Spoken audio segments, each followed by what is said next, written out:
What up, nerds, and welcome to another Snicker Treat episode of Straight Chilling, the weekly horror movie review show where you chill and we kill, slice, dice, and chop up yet another horror movie. My name's Bob. I'll be your host for the evening. This is episode 496, recorded Monday, September 30th, 2024.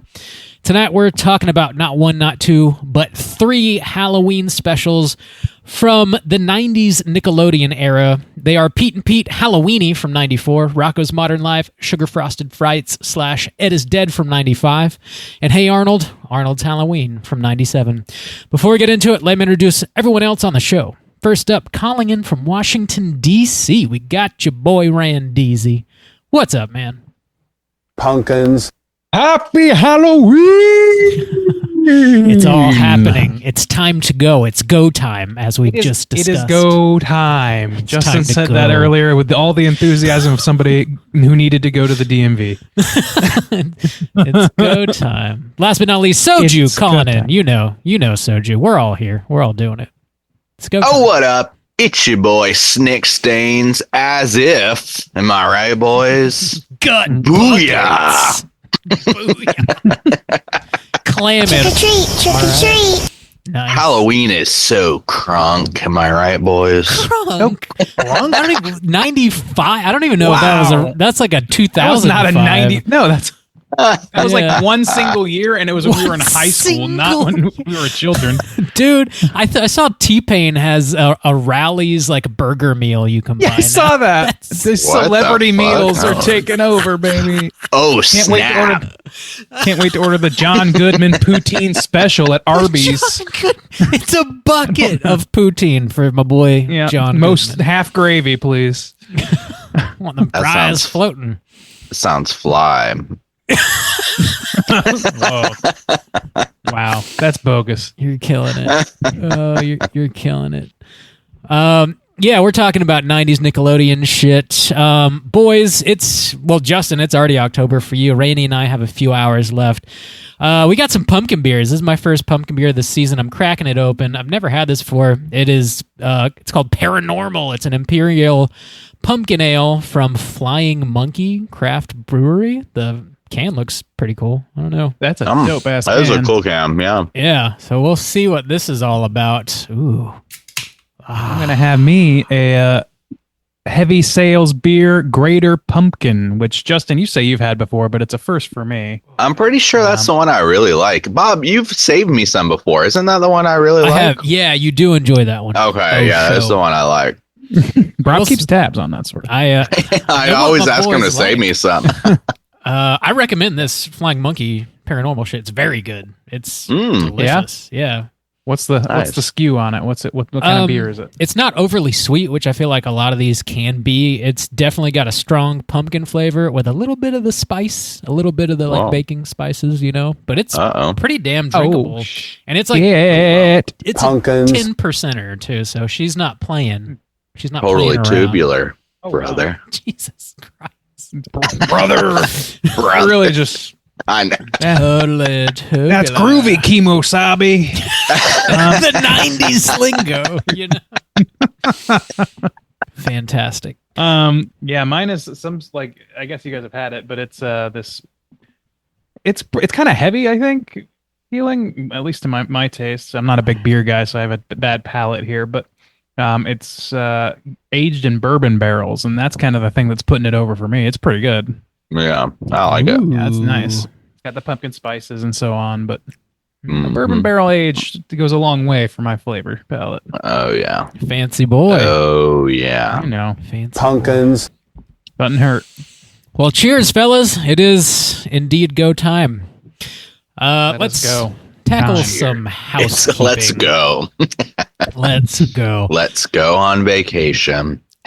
We're all going to the World's Fair.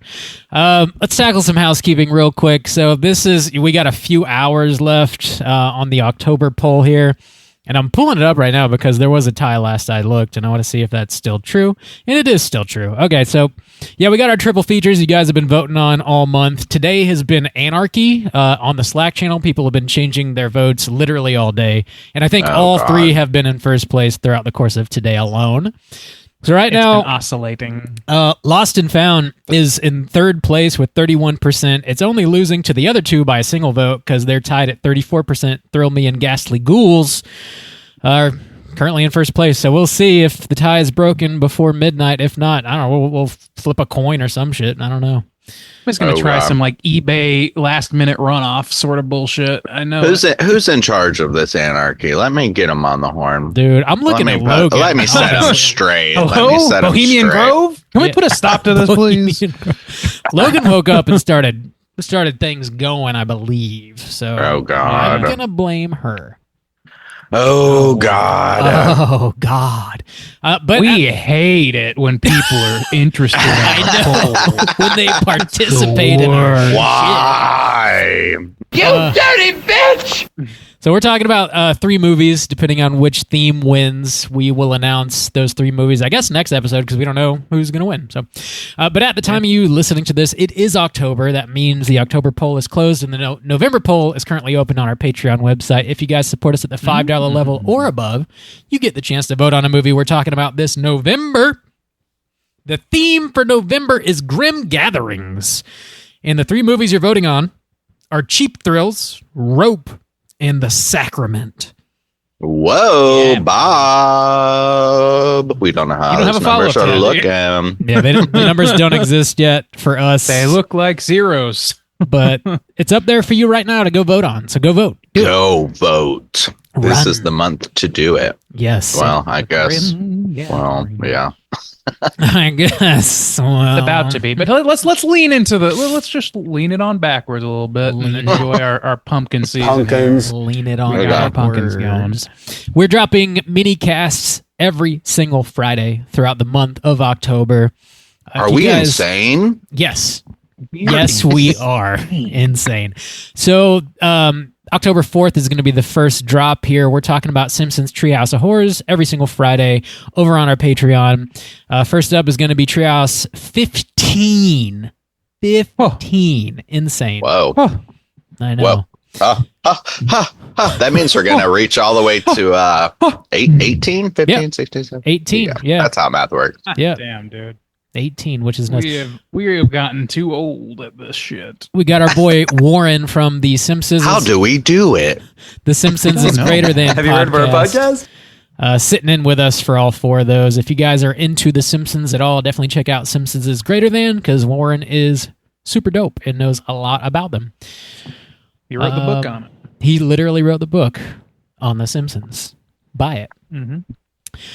The Simpsons merch, technically, but whatever. Yeah, Simpsons. Well, yeah, he knows a lot of shit. Last thing I got here for knows. Patreon is we are hosting our 4th annual Chill-O-Ween party Friday, October 18th at 9 Eastern. And this is a virtual Halloween party that is available to anybody that supports us on Patreon at any level. And we're going to be playing some horror trivia, and we're going to send out some prizes to whoever wins that. We also encourage you guys to dress up in a costume. We'll take a vote on who has the dopest costume. We'll send some prizes out for that. You don't have to dress up if you don't want to, but you can if you would like. I mean, anybody who shows grief their fucking tits automatically wins. So we're just gonna Rip off your shirt and show grief your fucking tits. Like Jamie Lee Curtis It might be said, me. I might win. It wouldn't be the first time, you know. It wouldn't be. And lastly, Forever. we're going to be hosting a surprise horror movie screening with commentary for the Oh my Chilloween party. God. Oh my God. Oh wow. Friday, I know what that October. movie's going to be. Demons. And you're going to want to see it. Yeah, Justin might know, but I don't. I think actually, yeah, He might I'm less know. confident now in Bob's tone. I feel like I knew 2 months ago, but a lot has changed. Watching and I've C-SPAN not reruns, you been know that. involved in that. True horror. Friday, October 18th at 9 Eastern. Come hang out with us, man. It's been super fun doing it, and I'm really looking forward to it. Come chill. Yeah, man, it's always a good time. Yeah, that's Special prizes this year. Special prizes. Yeah, we got some dope ass Oh. prizes we're sending out that are kind of nuts. Y'all are going to to be be so honest. surprised about what those It's- are. It's a two straight surprise chilling and Sea-Doos just dropped yeah. right at your door. Sea-Doo Oh, vibes. Bobby, Sea-Doo vibes. Used You heavily. forgot to Oh, say. yeah. Used Heavily used. heavily, Yeah. which makes them collector's items. Oh, yeah. Jesus. Straight Hey, chilling You got a little collectors. rusting around the edges, but that just adds to the Rusting? charm. Why is it rusty? That's why we got to retire them. God. Yeah. Blowing the motor out. That's all I got, boys. Do you have anything you need to plug?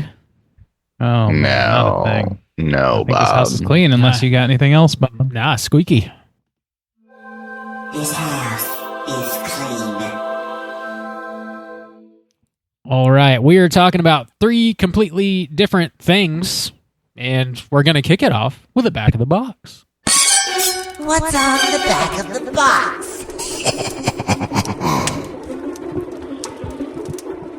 Oh, boys. Bob, I saw you had that Halloween collector or collection box. Yeah, what's all Bob, on that? tell me about that box. So, funnily enough, I totally forgot that I owned this. Where did Bob go wrong? Were he and his friends sifting way too long through those Blu-ray bins? And it gets worse, he'll have no jet ski, wasting all his dough on those DVDs.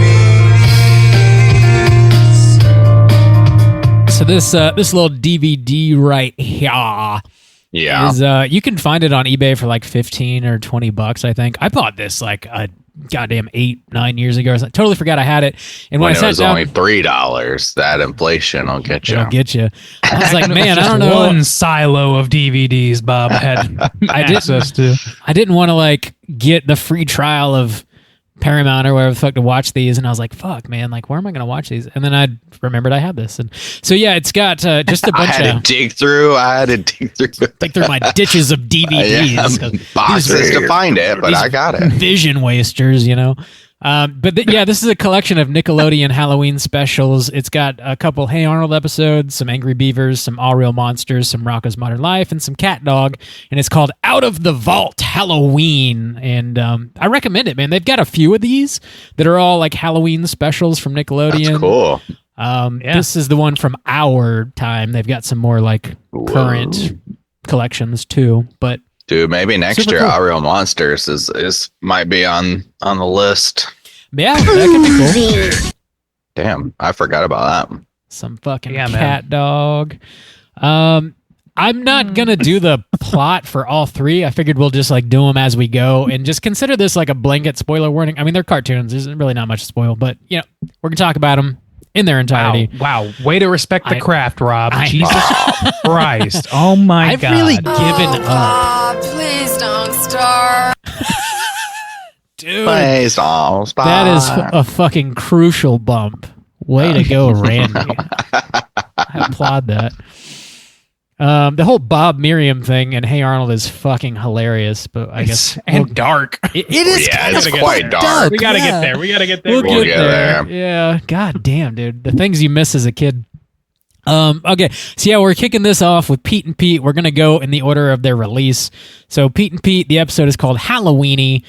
You can get this on DVD. These Pete and Pete DVDs, man. I was looking on eBay and they're expensive, so that's silly. But you can watch it on YouTube for free if you would like to do that. Yeah. Yeah.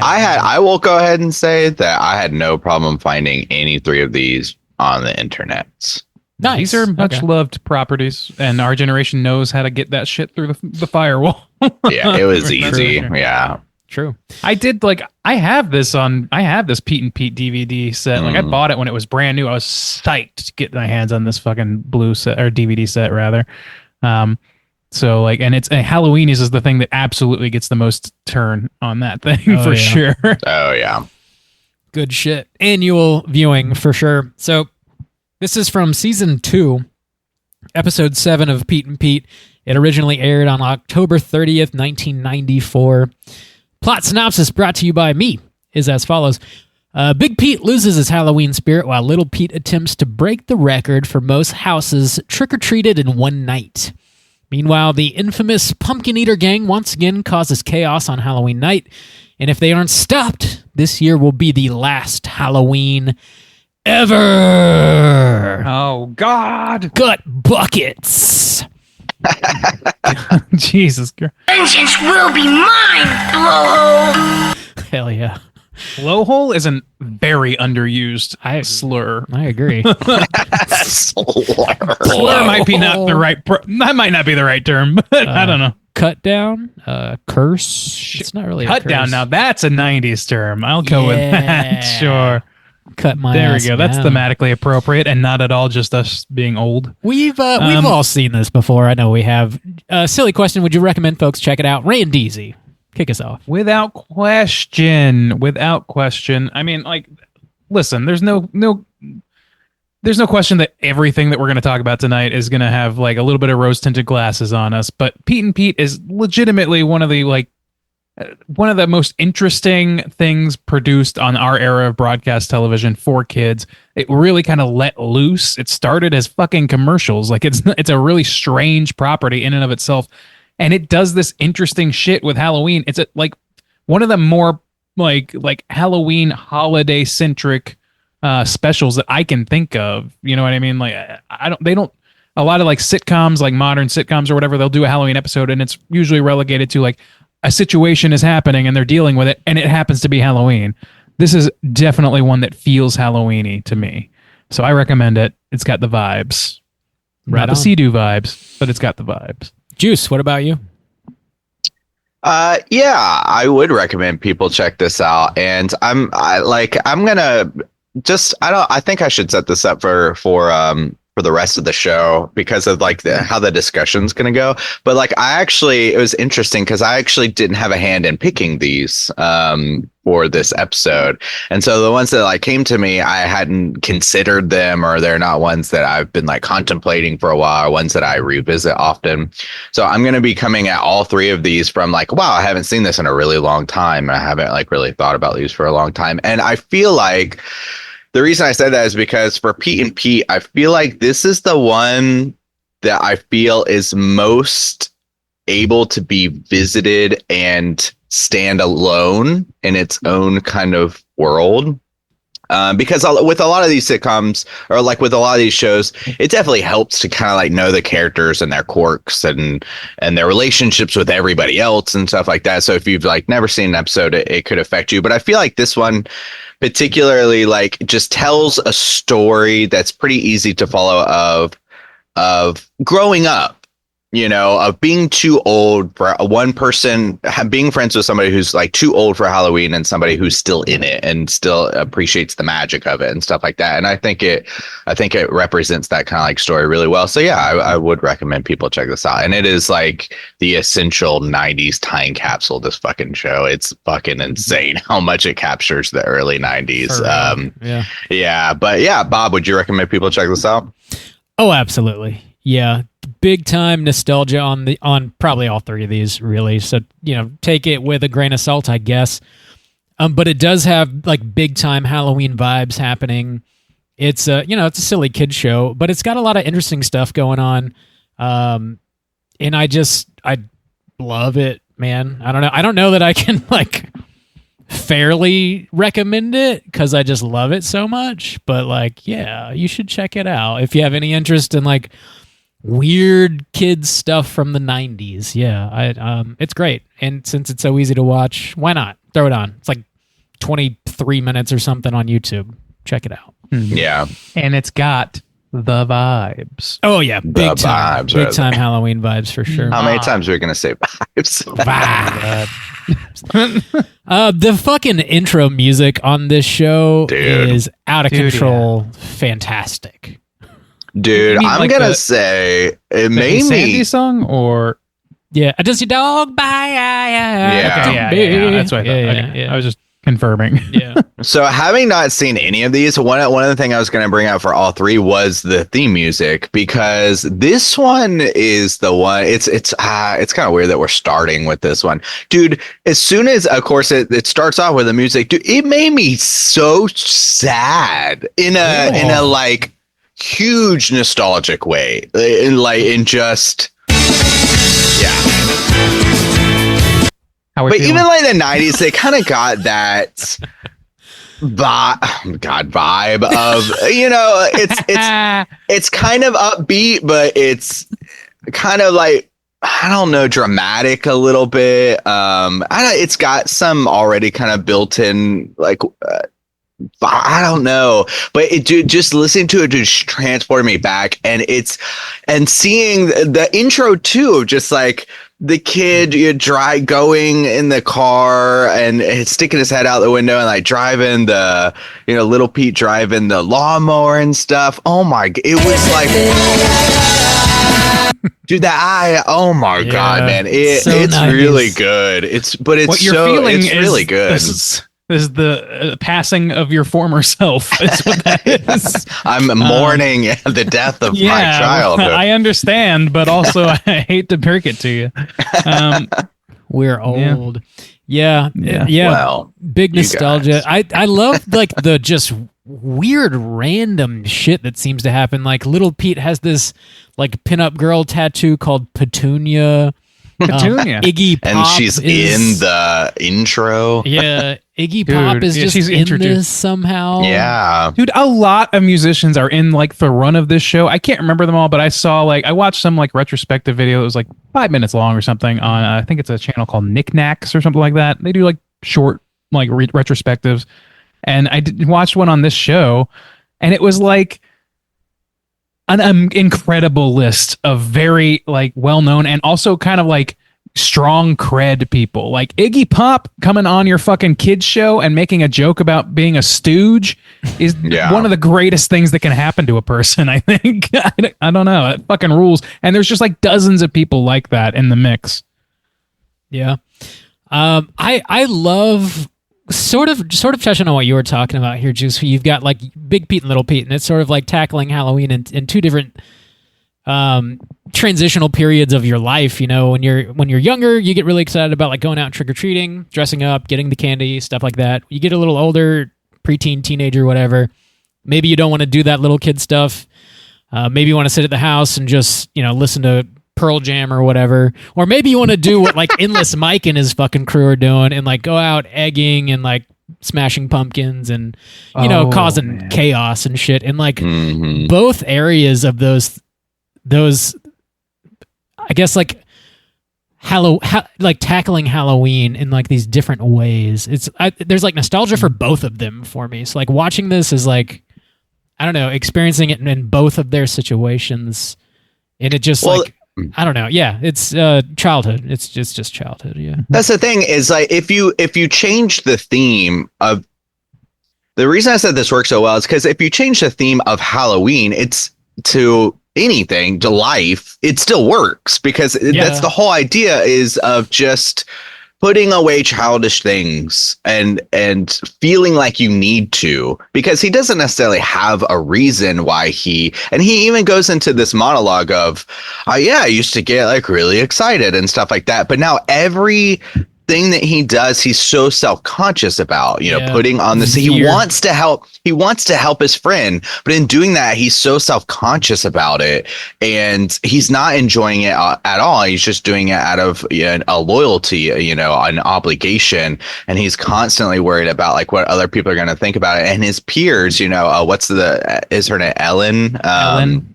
Is like, don't do this, Pete. You're gonna become an outcast. And we have this other guy who is super swirly. I wish I could remember his name, but like, Eddie maybe or something. But right, yeah. But just, I mean, so it's not.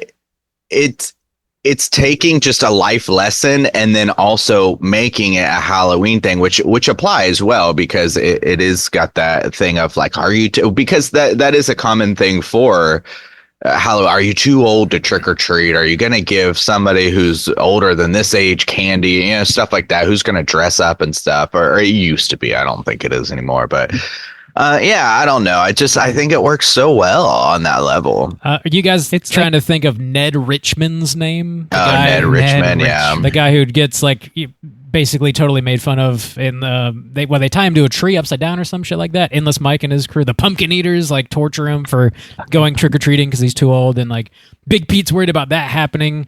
They call it a weenie roast, which Halloweenie, whatever. He doesn't want to get roasted, which is that's modern, still roasting people. I mean, that's still hanging around. It's been around since the 50s. Hey, Yeah, it's a classic. Even the play on the word Halloweenie is like that's fun. That's 90s to me. Yeah, but like it is. But the thing, you're totally right. Just like, and it's by design. Like this whole show is kind of centered around the idea that it's bracketing childhood in some way, where you got like the like all id child, not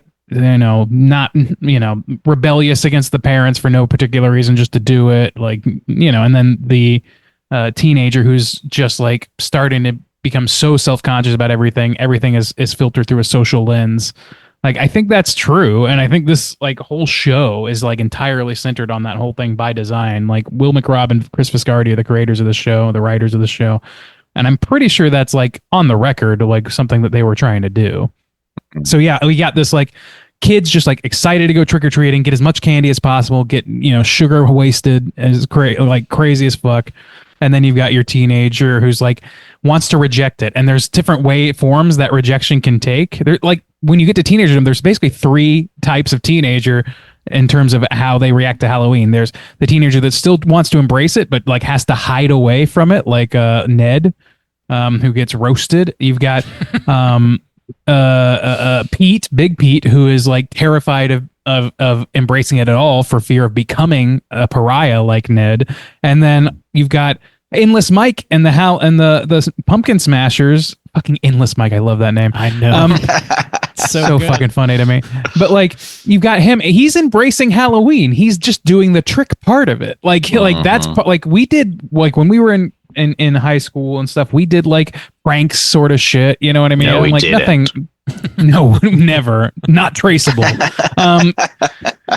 But like, I mean, I think that's again part of enjoying Halloween. That's how Halloween spans the gap across teenagerdom. It's either like an outright rejection, or it's like an embrace and a rejection from your peers, or an embrace by way of rejecting other peers and pretending it's something else. I think Endless Mike loves fucking Halloween. He's going around all night Halloween. He looks forward to this. Yeah. Just because he calls you a weenie while he's doing it doesn't mean he's not fucking loving it. That's my feeling. Do you remember one of the mini photo shoots I did in college with you where I made a giant jack-o'-lantern and you wore it on your head? Dude. Yeah, we gotta find those pictures. Those are dope. From this. I can't believe we found that. Because obviously in this, they're not real pumpkins. They're design mask or whatever. But I can't believe we found a pumpkin big enough to fit onto my head. Yeah, it was hard to find. Yeah, you should. But it was cool. Safeway. I've never seen bigger pumpkins in my life. Oh, really? They are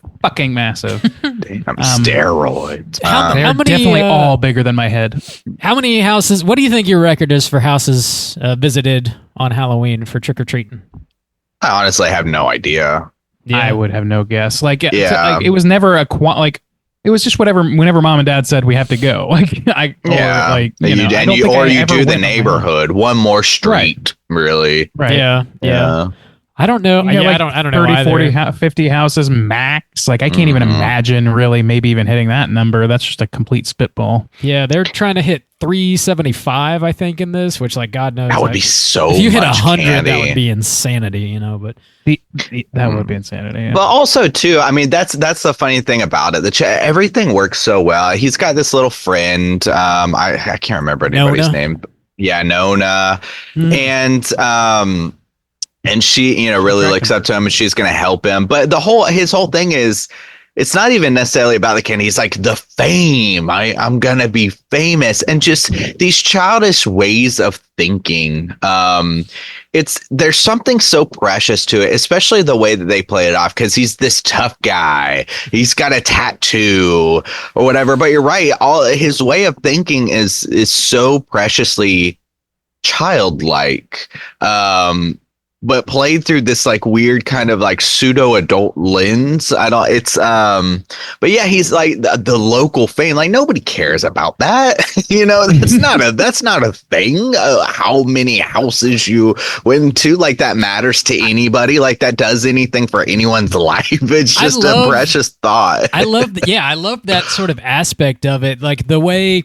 So there's like a sort of monologue from Big Pete at the beginning where he's sort of setting up the episode, and he's talking about how like for true believers, Halloween's the ultimate holiday, and like how his brother is like so fucking into it, and if it's like the last Halloween ever, it'd be like somebody would have punched him in the soul, and like all these like ridiculous over the top things he's saying, but like I don't know, it just like. It feels like, yeah, dude, like I kind of still feel that way about Halloween. Obviously, like nobody gives a fuck about how many houses I trick or treat or whatever. I'm in my 30s, but like it is like still super important in some ways. Rob's still going around. Rob, if you went around trick or treating, I think we might have to weenie roast you a little bit, dude. Bring it on. That's kind of talking about the death of your former self, whatever. But that's just hearing this song, but them having those kind of monologues of like being punched in the soul, or I'm going to do this because I'm going to be famous in Europe, but also seeing this kid and saying like, yeah, I don't want to be ostracized. And that's real too. But it's remembering how important everything used to be, or like remembering how much weight little things had, things that don't matter at all. Or they do matter, but I mean, but it was like your life, and just like these things, like I'm gonna be famous. It's like nobody really cares about that as from an adult perspective, and also too, like I'm wearing this spacesuit to help my friend, and oh my god, I'm gonna be Austrian. It's like really nobody cares about that, but. In childhood, everything all the way through adolescence, you haven't experienced anything. Everything fucking matters so much. And it's just like re-experiencing that is like, yeah, everything did used to matter a lot. Yeah. Remember feelings, guys? Remember fun? I have feelings every day of my life. Remember emotions when we used to get those? Let's go. Well, I'll tell you what. It's time to go. I'll tell you what. Thinking about like this bracketing. Thinking about like the bracketing of the age group and all that stuff, and like seeing different stages of childhood and like development and stuff. Like it were actually like I hadn't thought of this before now, but like it reminds me of another property that we all love from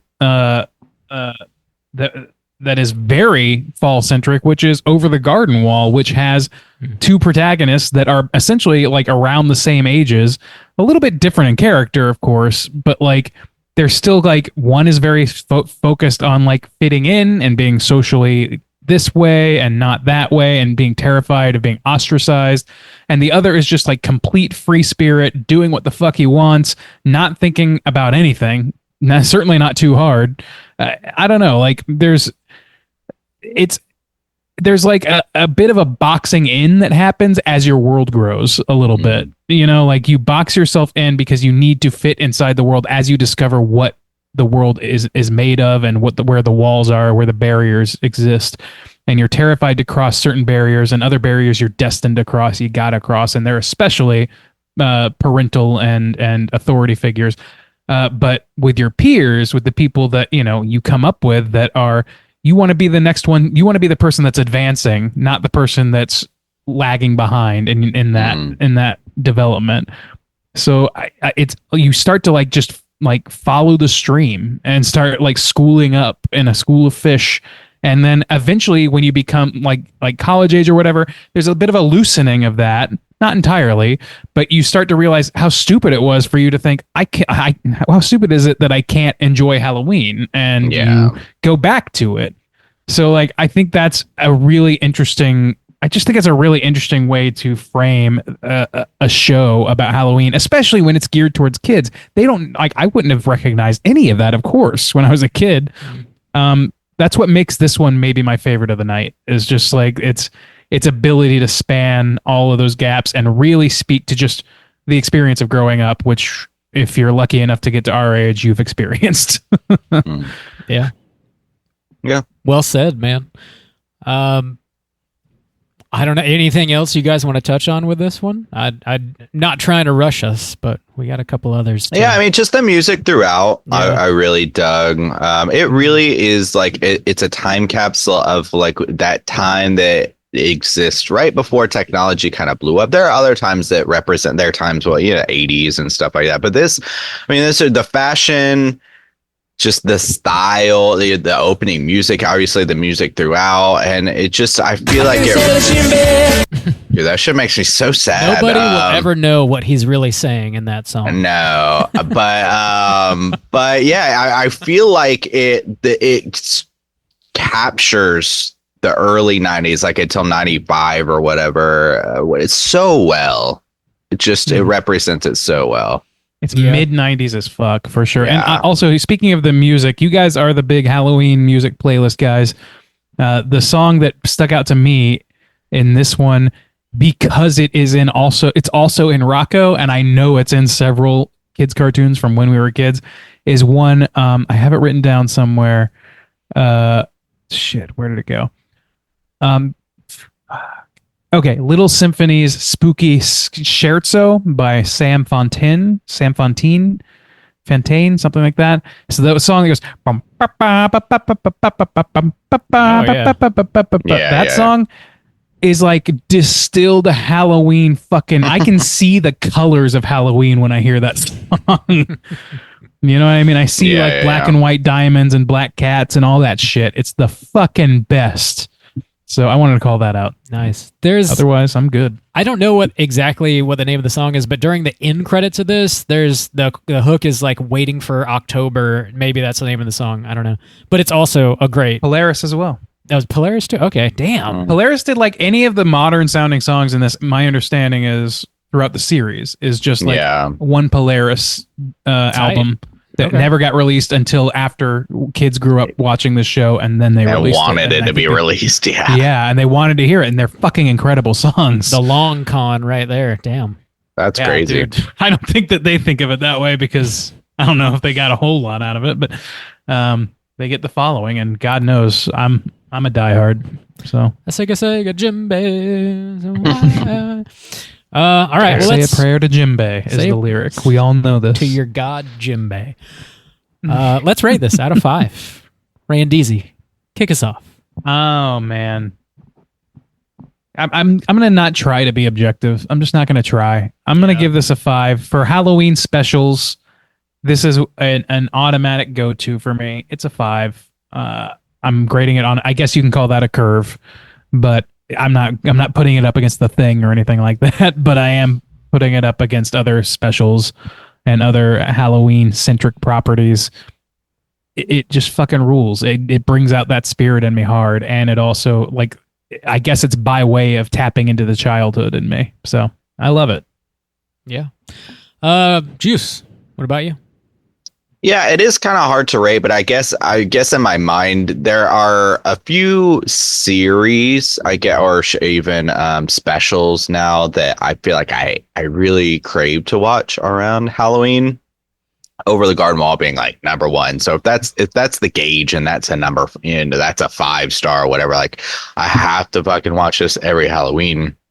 And what that series kind of does, then I'm gonna drop this one a little bit, because I really did. I haven't seen this in a long time. I haven't watched it like you guys in my adulthood, I don't think, as a Halloween special. And so it was really fun to go back. I don't know how I'll feel next year. Maybe I will want to revisit it, but I'm going to temper it just a little bit, but still say that it was really fun to go back and visit. And I definitely could see where somebody who didn't grow up with it wouldn't hit so hard.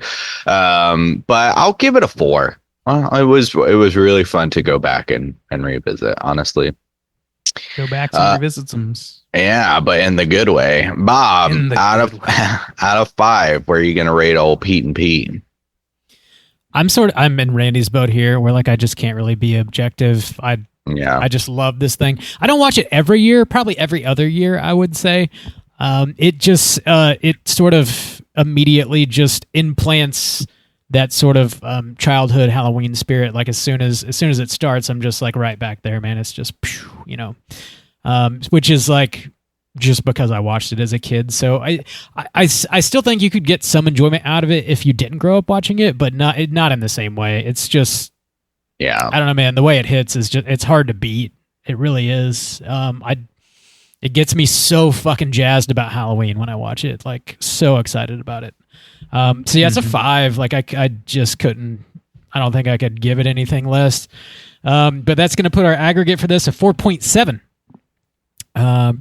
Pretty damn good. Pretty favorable. And pretty damn skewed. But yeah, you know what? Totally. We embrace the skew. Let's go ahead and jump into our Rotten Tomatoes segment and see what the critics and users have to say. Certified fresh to death. I mean, sort of. You might have noticed that these are television episodes, which are not traditionally gathered as information on RottenTomatoes.com. What? They have a skew against delightful childhood favorites of ours, specifically, those bastards. But we do have an IMDb rating, and I think we can lean on that here. So what I'm going to do is out of 10, 0 to 10, using a one-place digit, point, 0, 0.1, whatever, you guys can guess within the best of your abilities what the ranking is for this, what people ranked this as. So it's not a matter of which one, whether they were more favorable or not. It's literally like an aggregate like we do. So just keep that in mind. There are 138 reviews on IMDb.com for Halloweenie. And out of those 138, we're going to go to Rob first here. Rob, what do you think those 138 people thought of this episode? And remember, this is not saying whether it's positive or negative. This is a true score. Out of 10, what do you think? I think it's going to be favorable, not as high as we have it. I'll take... Is this out of 5 or out of 10? Did you say it's out of 10? You said out of 10. Okay. It's out of 10 with a digit after. Okay. So I'll point take something. 7.5. 7.5. All right. A nice solid C average. Juice, where are you coming in at? Yeah, I mean, this not doing this rating system before, it's really tough to gauge. It's a tough one. I don't know. I guess I'll take the lower end and say a 6. 6 flat. Okay. Yeah. All right. Well, it's going to be easy math for me. The correct answer is just exactly 1 point away from the correct answer, and that correct answer is 8.5. Bob is going to take this one. This is a beloved episode amongst those 138 people. Yeah, people really love this episode nearly as much as we do, it seems. Nearly. Cool. Yeah, and I'm seeing right here, it says Housekeeping. Whoa, is that what it says right there? Whoa. I'm seeing it. Whoa. Bob, whoa, I didn't see that coming. Purely and simply evil. Very sneaky. Very sneaky. Very sneaky. Right. I got 2 more chances on the name. There aren't really any like written reviews that I've been able to find on this trash fire of a website, but just take it for granted that that's the score and they all agreed. Okay. Deal. Let's just do that. Hey Bob, we got another episode of something to talk about, don't we? We do indeed. Let's get into it. So next up, we're talking about Rocko's Modern Life, and this is sort of a 2-parter here. The first half is Sugar Frosted Frights. The second half is Ed is Dead. And this is from Season 3 of Rocko, Episode 3, first aired October 29th of 1995. Plot synopsis is as follows. In Sugar Frosted Frights, Rocko and Heifer introduce Filbert to the concept of trick-or-treating, and he develops a sugar dependency. Filbert tells the others about the legend of the hopping Hessian in search of his long-lost leg. And in Ed is Dead, Rocko suspects Bev Bighead of foul play when Ed Bighead disappears mysteriously. Gentlemangs, have we seen Sugar Frosted Frights / Ed is Dead Before, and would we recommend folks check it out? Randeezy, kick us off. So again, I find myself in a position of not being able to be super objective here. Rocko's Modern Life is a formative show for me, much like Pete and Pete was, but in a very different category, which is the humor and the animation in particular. This show, like more than maybe anything besides like Bugs Bunny, like made me want to animate things and made me want to be like draw shit and like you can see some of that, like the way that the characters move and things like that. All that stuff, like the cadence of it is so spot on to what I loved. And so that taken into account, as well as the fact that this is a Halloween special, and this Halloween special references several Halloween properties that I already have an affinity for, like Sleepy Hollow and like, or rather the Headless Horseman, and like Rear Window, kind of Hitchcockian stuff. Like I grew up on Hitchcock as well, so like I kind of knew these references by the time I got into my early adolescence, and I just love this. So it's hard for me to be objective. Recommend? Yes, I think it's harder for me to recommend this. I don't think it's as universal as Pete and Pete in terms of like growth of childhood or whatever. But I think it's very, very silly fun, and it's very, very light and very easy to watch. I think it's easier to watch for me, certainly, than something like The Great Pumpkin, which people love and I like fine. We reviewed that last year. I enjoy that. It's lighter on the vibes, but heavier on the humor, and I appreciate that. So yes, I recommend for me. All right, Juice, what about you? I think of the three from tonight, I think this is the hardest one to generally recommend. I think this is one, it was more particular where you kind of need to know the characters a little bit more to kind of, even Randy was just mentioning the humor, for the humor to really kind of shine through about these character types and what their personalities are like, or how they interact with each other and their neighbors and their environment and stuff. And in that way, this is kind of like what we do with The Simpsons, because these are both parroting something, you know, like we said, the first one's Sleepy Hollow, the second one is like Rear Window, and but also too about the animation and stuff. This one, it like the first one, the Sugar Frosted Frights definitely brings, there's jack-o'-lanterns and they're wearing costumes and they go trick-or-treating. The second one, it doesn't have those kind of things. And this is a brighter or kind of like more summery feeling color palette. There's a lot of blues and like yellows. And so it does kind of lose those vibes a little bit. So I would say this was the hardest one to recommend. It wouldn't be a strong recommend for me for just general audiences, but I mean, I do enjoy it. So I mean, if you want to go back on a nostalgia trip, then I think this is fine. But if you've never seen this before, this might not be doing much for you if you're visiting for the first time. So that's just kind of my thoughts. Bob, how do you would you recommend people check this out? I'm kind of leaning more towards the soju realm on this one here. I know I saw this as a kid, but I don't have that like crazy nostalgia hit. So this is, and I don't think I've seen this since I was a kid. So like I did kind of remember it as it was happening, but it wasn't something I was super familiar with. And it did feel like a little flat. It's cool to see that it is referencing these like really well-known properties, and that a kid show is doing that and is sort of introducing, I assume, quite a lot of young kids to, the Headless Horseman and the tropes of Hitchcock and stuff like that. So like I respect it for what it's doing, but I don't know that if you haven't seen it, you really need to. It would be a very light recommend from me as well. It's all right.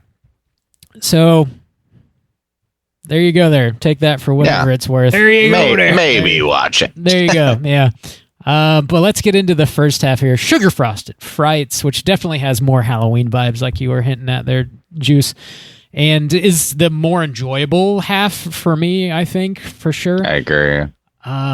It's got some decent jokes. Filbert, like getting addicted to candy, I thought was pretty humorous. Dude, yeah. Hiding. Give me the bowl. Dude. When he sees the woman has pennies in a bowl, he loses his fucking shit. Are you insane? So good. That is, and yeah, but if you're not super familiar with this character, you might be like, what the fuck is this guy? But that's like kind of what he typically does. He's like very skittish. And then there's very like timid guy. You flip a switch and he goes nuts. And like, I think that's a kind of common thing for him. He's kind of a George Costanza in this universe. He's like George Costanza, but more skittish than George. Like, not nearly as confident as George, which is saying something. That's the kind of thing that's weird about this show too, with the vibes. We just came off I think I watched this one first. So nothing was really kind of tinting my view of it, but they act in their world. They have their own houses and jobs and pets. So they're not kids. And even he tells a story when he was a child, like, I wasn't allowed to go trick or treating, and yet they're going trick or treating.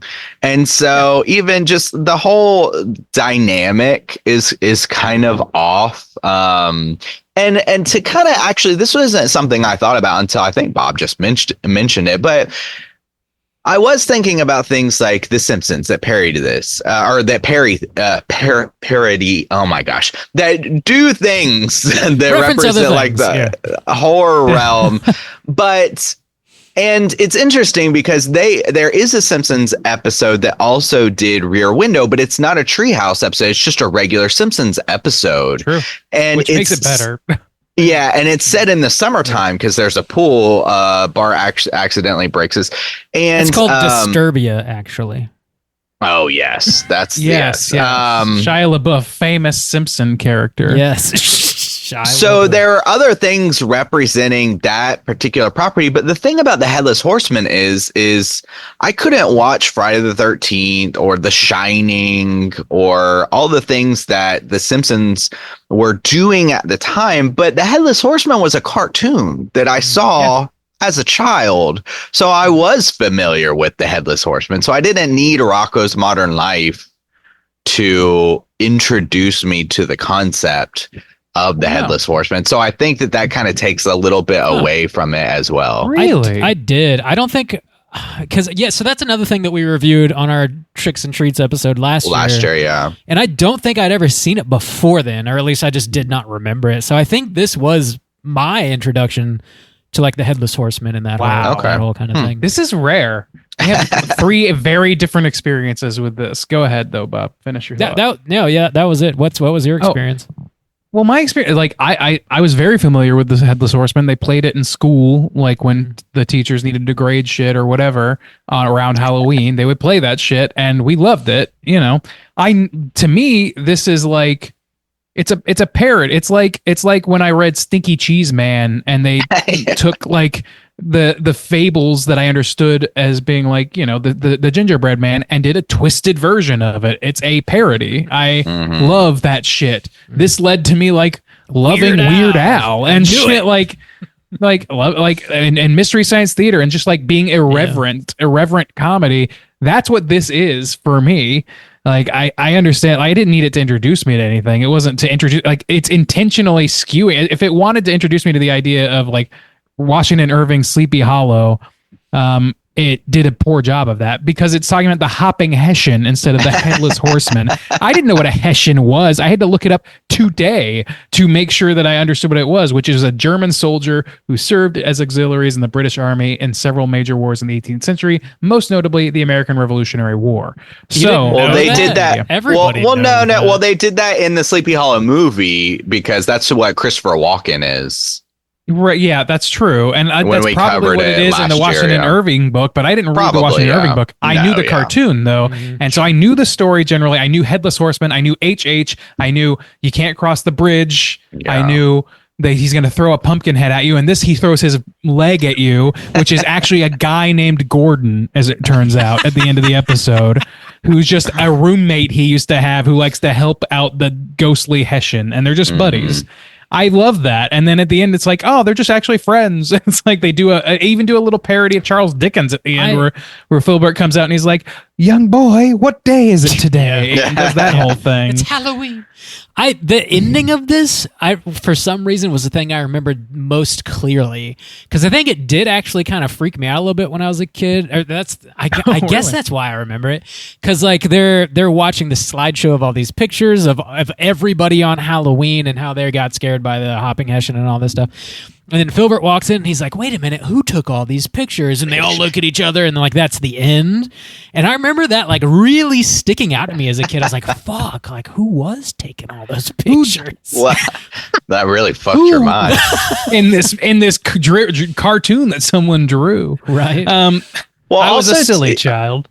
This cartoon style, this is one of those things where, I mean, I don't know. It's so weird because this art style and this type of comedy is so particular, and it's the way things lean and everything. But there are other things that are like it that feel very dated, but in an interesting time capsule type of way. You know, Ren and Stimpy, and in some ways, kind of later, you know, Courage did some of those weird things where they do instead of the close ups, it's like the gross ups where, you know, things look. SpongeBob did really that, and SpongeBob is a big feeder from this show. Like this show ended, and a lot of people. Tom Kenny, who is fucking SpongeBob.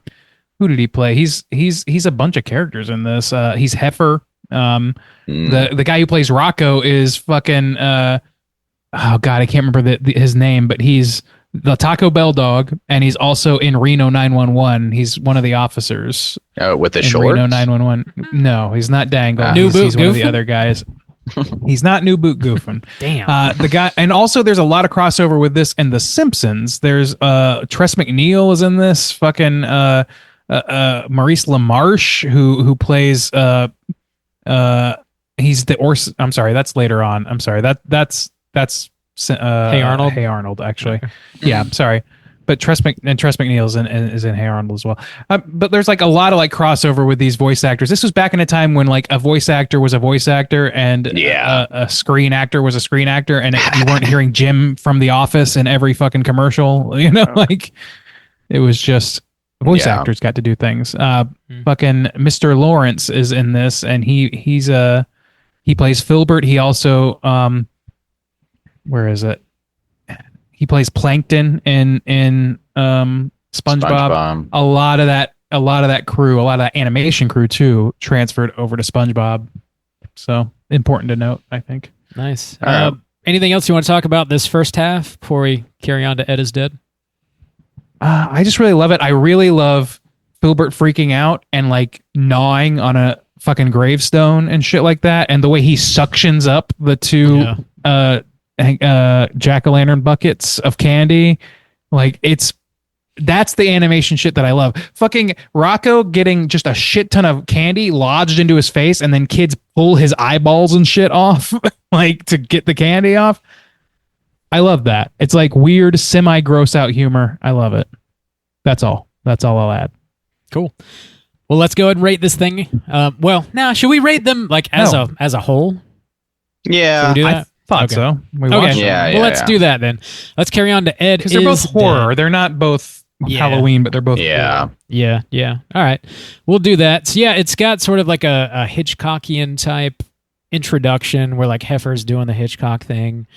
It's got some decent jokes up front. I really like the big heads like bickering when they're doing yard work and shit.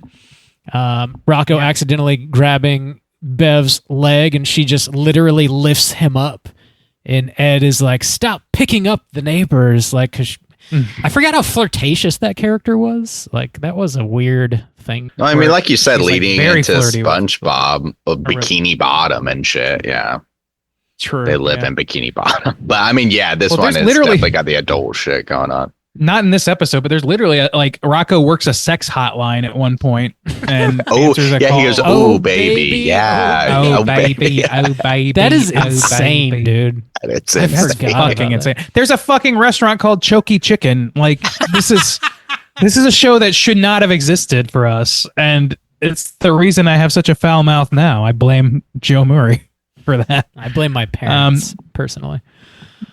Wow. Damn. Damn. We got deep just I'm now. calling. I'm calling Bob's mom. You know what Deb is Bob's gonna saying call about in on the you next on episode. our podcast. Call he in. blames you. He blames you for all his problems, is what he said. It's really just an extended therapy session for him about you. And let me He just tell you keeps about my complaining parents. about you. Oh my god. She would laugh her ass off if you said that. Yeah, probably. We got to get my mom on the show, really, Oh my lord. dude. Man, That would be nuts. that would be fun. That would be a crazy guest. That would be nuts. So yeah, Mr. Big Head Big get. vanishes.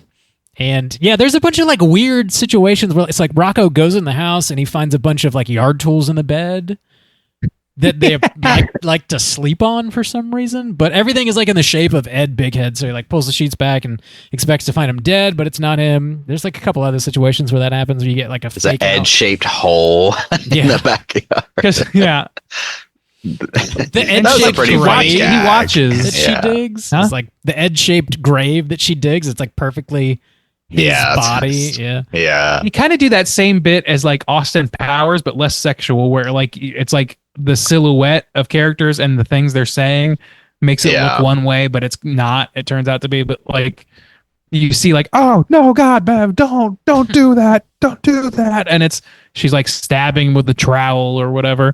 And we, all that stuff gets written off in like the most absurd, bizarre way possible. It's a meat sculpture Um, she's making. Oh. It's a meatloaf sculpture from Yeah. art class. All the explanations are just as weird and random I know. as what. But they're also like weirdly perverse, and that fits those characters. To your Yeah, point about yeah. character, like they're just a weird old toad couple. Yeah.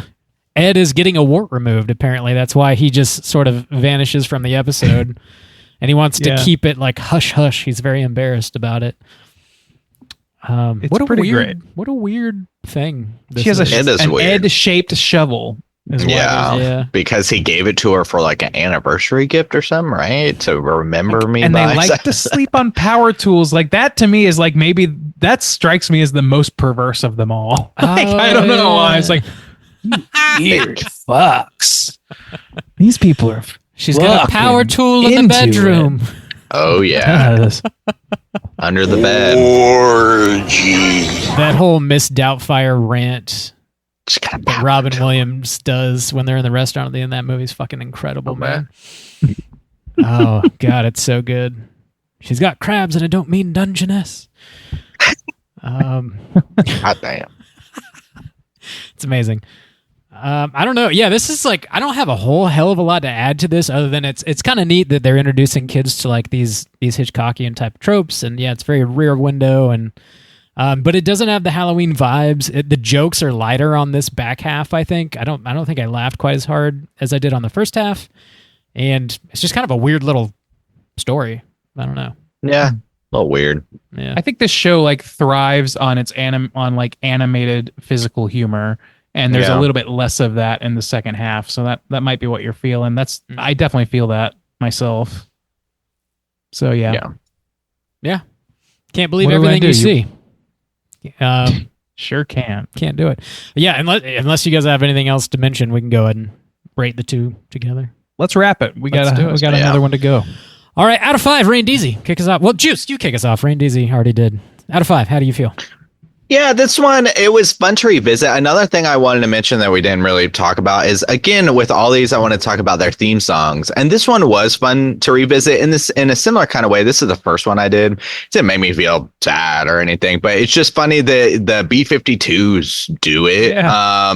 And then going into Pete and Pete and be like, man, they put a lot of production. There was a lot of production value going into shit back in the 90s. It really makes you kind of appreciate the craft and stuff. And what I will say about this film, I mean, this shore and everything is just more for a testament of the show. I did watch the show growing up, and I do appreciate the art style and things like that. It just didn't strike me particularly as like something I really craved to watch for Halloween.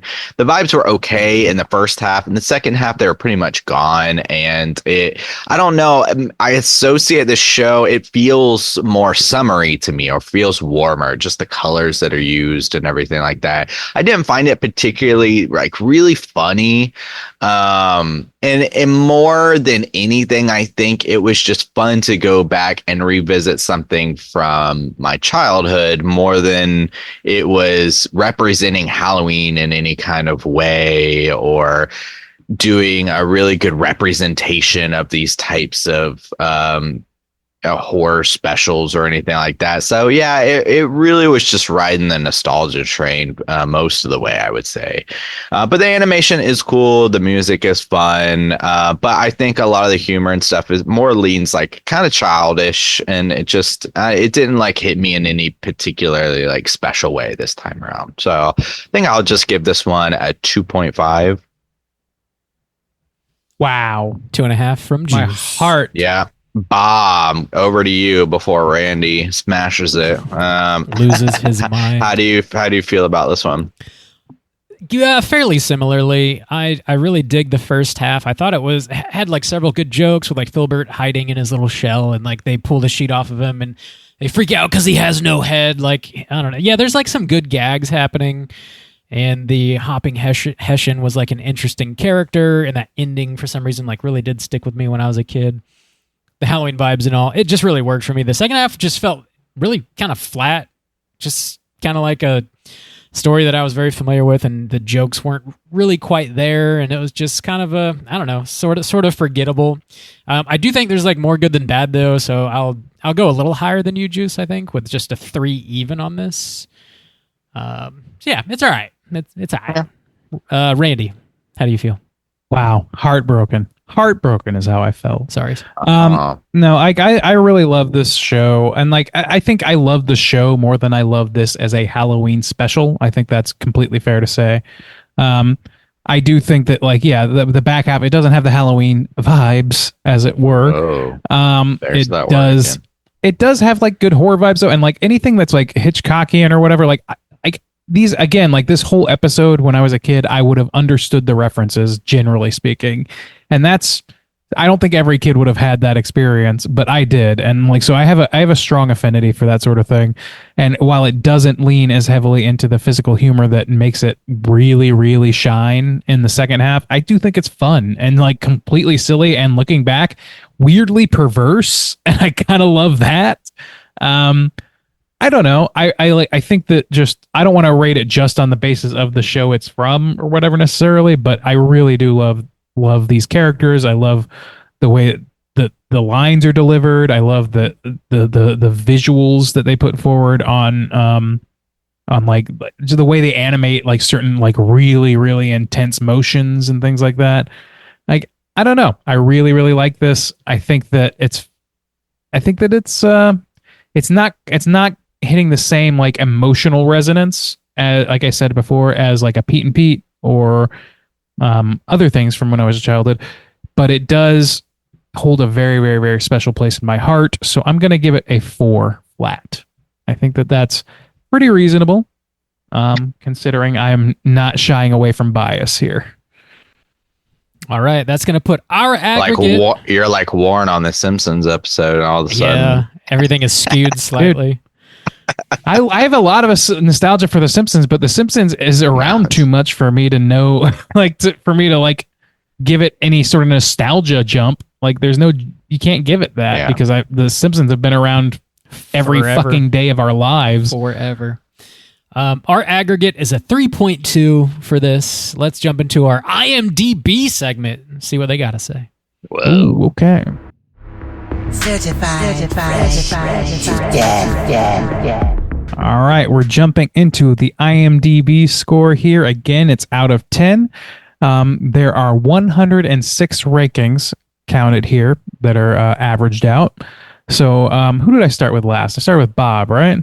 Yes. So let's start with Juice this time. Juice, out of those 106 rankings, what do you think that the average rating is out of 10? 106. I mean, I don't know. After Pete and Pete, I mean, it seems like people are really just going on there for nostalgia purposes. Probably. I mean, 106 isn't that many.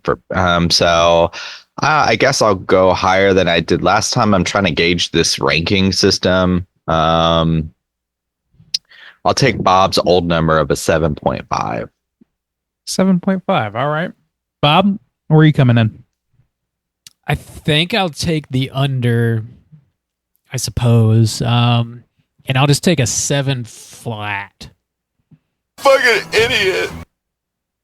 All right, a 7 from Bob and a 7.5 from Juice. Well, quick math. Almost a whole point difference between the correct answer and the closest guess. Oh. There is a 0.9 difference, and the correct score, or the closest score rather, is Juice with 7.5. That's an 8.4 total. Whoa. That's the score that we got. 8.4. High as shit, dude. It does. I'm trying to gauge single episodes, 100 rater or 100 viewers IMDb or whatever. is notoriously all over the map, so I think you're going to have a hard time gauging it out of these three. Even but it was a good guess that it would go up because people I think are definitely scoring individual episodes of Rocko's Modern Life on nostalgia purposes. Yeah, 106 people. That's not that many. Yeah. That's not that many. So 8.4. This is only 0.1 away from Halloweenie. I had a fortune cookie for breakfast, and my fortune said, "Hell yeah!" A fortune cookie for breakfast. Wow. What? What did you have before the cookie? Protein. Or did you just have the cookie? Did you have like some General Tso's or what? No, just the cookie. I just have a bunch of fortune cookies. Forking cookies. I just like sugar for breakfast. I get my sugar from my fortune cookies. Pennies? What are you, insane? Grow up, bro. Grow up. All right. Well, let's go ahead and get into our third and final Halloween special here. We're talking Hey Arnold's Halloween. This Pumpkins is from season 2, episode 7, first aired October 29th, 1997. Plot synopsis is as follows. Arnold and Gerald team up to carry out the ultimate Halloween prank by deliberately faking a news radio broadcast of an alien invasion, causing widespread panic throughout town. Not seen since Orson Welles inadvertently did so in 1938. Boys. And they do not skimp on that. We've seen all these before. I don't even think I asked for the last one, but we've seen these before. We grew up with this shit. Recommend. Do you recommend? Randeezy, kick us off. Yes, I do recommend. I would say that this time, I don't watch this every year, but I do watch it somewhat infrequently, maybe every other year, like you said. And last time I watched it, I had this feeling of being like, yeah, no, that was fine. That was fine. I enjoy it. It was good. This time around, I had a stronger appreciation than I remembered having the last time. And I think that, it has something to do with it being a full story again, which is something that Rocko's was lacking. Was like a full arc that had plenty of time to develop or whatever. Not plenty, but enough time to develop everything that it needed to develop to be a story.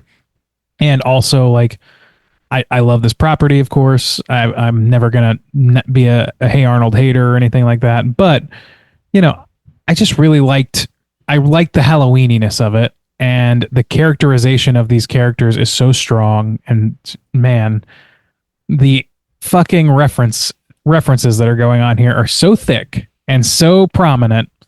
I really appreciate that. I really appreciate any of these like adult references being worked into kids' cartoons. Not adult, but references that kids may not know being worked into kids' cartoons. So yeah, I would recommend it. I think it's a nice, fun Halloween watch. Right on. Juice, what about you? Yeah, I think this one is going to kind of fall in the middle for me just covering tonight's properties. But yeah, I think this one does. It's not that long. It's got a little bit of that, there are these particular characters. If you're watching it for the first time, maybe you'll be a little lost on what some of their things are. But for the most part, I think it can represent itself well. And it is, it's doing the Orson Welles thing or whatever, which is a pretty well-known thing. And if not, you get the gist of it. And it's a fun little environment, this house and New York and these kids and how they trick or treat in this environment and stuff like that. So yeah, I mean, I did. Yeah, I think I would recommend people check this out. It hit pretty well for Halloween. So yeah, I think I would. Bob, would you recommend people check this out? I definitely do recommend people check this out. This is another one that I watch maybe every 3 or 4 years or something like that, but I absolutely loved this shit as a kid. Like, it blew my mind the first time I saw this. Definitely was an introduction to War of the Worlds for me. I didn't realize that they were doing an Orson Welles thing, but I forget the character's name in here that does like the Orson Welles voice. I like that voice sounded familiar. Kane, yeah, because Citizen Kane. Yeah, that's they're riffing off. Yeah. Mm-hmm. But I remember that voice was like familiar, and I was like, man, what is that from? Like, I recognize that voice. I don't know. But I think this, like, if to try and be objective, like this brings like big Halloween vibes. It references some really cool stuff. I think the characters are well developed. It, like, even the minor characters, like, it seems, the more of the show you watch, the more you get a feel for everybody. But it's interesting that, like, they would have all these spin-offs for all the characters, like the mailman and the butcher and the, car salesman or whatever, the bus driver, the kid that won't leave his stoop. Like, just everybody gets their own episode, and you get, like, a real sense of who these characters are. And I really love that about this show. And I think some of that comes through here, even in just this one episode. So I think if you want something with big time Halloween vibes, this is going to bring it at the very least. And I think it's got some good jokes too. Had me laughing. So it kind of checks those boxes. So I think would recommend this if you want an animated Halloween special. I think this is going to kind of scratch that itch. So yeah, take that for what it's worth. There you go. Again, this not a damn thing. Music for all these shows are out of control, dude. Like, dude, yeah. Hey Arnold is in particular is like got that jazz funk thing going on. Yes. It's rad. It's fucking rad, and it's so good. And not just that, but like the visual style of this, like the background painters on this show in particular, like the character design is great and everything, but like the backgrounds are like they look like children's books. Like, they are so well rendered and beautiful. Like, I'm very, very taken with that stuff, and I notice that a lot more as the older I get. Is that it really, like, they've made an animated children's book in a way that I didn't think that I needed. It's great. And yeah, like Maurice LaMarche is the voice of Orson Welles here, who also does the voice of Orson Welles on like every Simpsons episode where there's an Orson Welles reference. There's like a lot of crossover between this and The Simpsons, and not the least of which is what you pointed out, Rob, which is that there's a lot of like developing the town of all of its tertiary characters. You've got fucking the Mr. Goodbar guy, whatever. Like I can't remember the actual name, but like the ice cream salesman, Jolly Ollie Man, that's his name.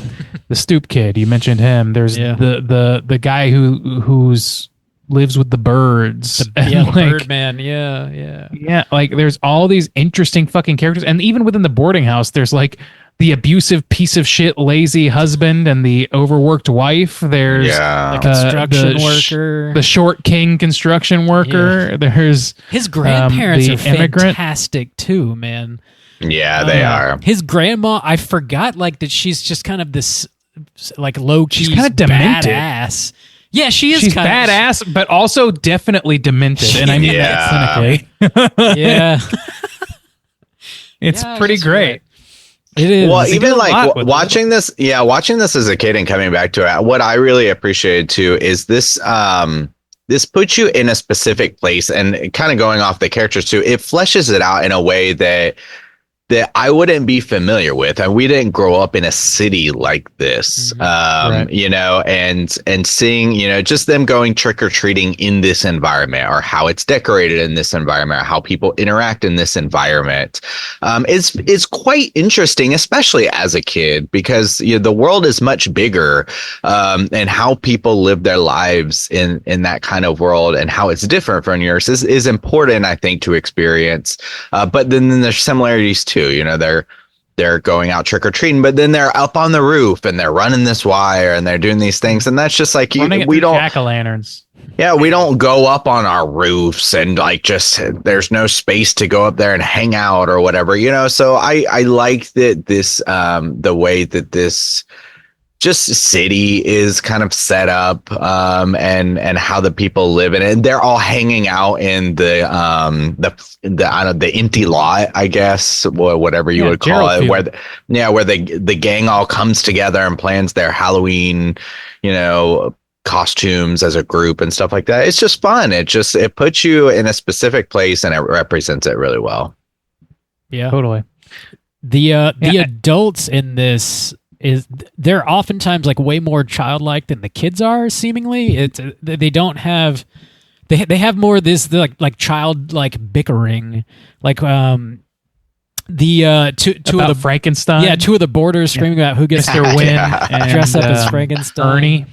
Yeah, and Bob, the Helga's father, oh my God. the Beeper King Bob, he's like the classic like piece of shit dad who like only wants to watch the TV, only reads the newspaper, doesn't pay any attention to anything else, like just like in a hilarious way, but in like a kind of a dark, true kind of way. To like, dude, this is a real person. Like, and it sucks. He calls her Olga, and that's like an ongoing issue Which in is this her show. Sister. Yeah, which and is he's her like, sister's well, name, whatever, the just prize child. Get out of the way of the TV. Yeah, he looks at her in her costume, and later tries to throttle her because he thinks she's a real fucking alien. Like. Yeah. He's a true piece of shit. He calls himself a monster, and that's the lightest he could call himself, honestly. Yeah. And then, like, just that whole dynamic, like him and Miriam. Miriam is like throughout this course of the series, frequently talking about how she's drinking smoothies. She's always drinking smoothies. She's always drinking smoothies, and it's like. Yeah, I don't know, man. It's fucking. So what? She's having an affair? Is that what they're implying? No, she's shit-faced. She's drinking margaritas. Oh, no, do I fucking know? What? Are you kidding me? Why did you play into that? Yeah, what? Son of a bitch. Hang on, let me break it down for you. Hey, man. Please don't start. That's the thing That's the thing I always respected about Hey Arnold, because as compared to the other two, we saw that at a younger age. And even Hey Arnold, I mean, it still came out when we were young, but I feel like a lot of times when I remember thinking about Hey Arnold, I don't know, I feel like I had more mental capacity, I guess. And so maybe I didn't pick up on all the things that were going on, but it is kind of the way a kid sees things, but there's like real shit going on. The way that these parents treat their child, you pick up on that. Like, that, and watching it again as an adult, it is sad that this little girl wants her dad's attention. He's watching the television and she immediately says, we're going to dress up like aliens, because that's what her dad is paying attention to, an alien show. Yeah. And so even though her rage, or, generally she's always pissed off in the show or whatever, but somebody says, oh man, like I want to be pirates. And she's like, no, we're going as aliens. And it's just out of this like neglect. Yeah. She just wants to, and then she does all of it to set it up just exactly the way her dad thinks aliens look like. Mm-hmm. Exactly. That's how she designs it. And then look at her. And then and like, dad, he does briefly look at my costume. Yeah, and she fumes off, but that's fucking so sad. It's so sad. She is the best developed character in the show, and that includes Arnold for sure. But they do that a lot in Hey. I mean, it's not in this episode, but I mean, with Arnold's parents, his grandparents, the house that they live in, they do a lot of that kind of stuff in this show, but they do it in such a way where it's like it's not so heavy-handed. It's got the balance of like you're still a kid and you're going through your life and you're having fun with trick or treat. You're still going to go trick or treat with your friends, but this underlying like trauma is happening to you at the same time, even though you kind of let it wash over you and you're like, oh, and that's where you're going to go to therapy for later in your life. But as a kid, you just go trick or treating. Therapy. Yeah, she's going to need therapy. She's got fucking Arnold shrines in her closet and stuff. Made out of that used bubble gum and shit. Yeah. Yeah. I mean, that's not normal. I mean, that's normal. I mean, what are you guys talking about?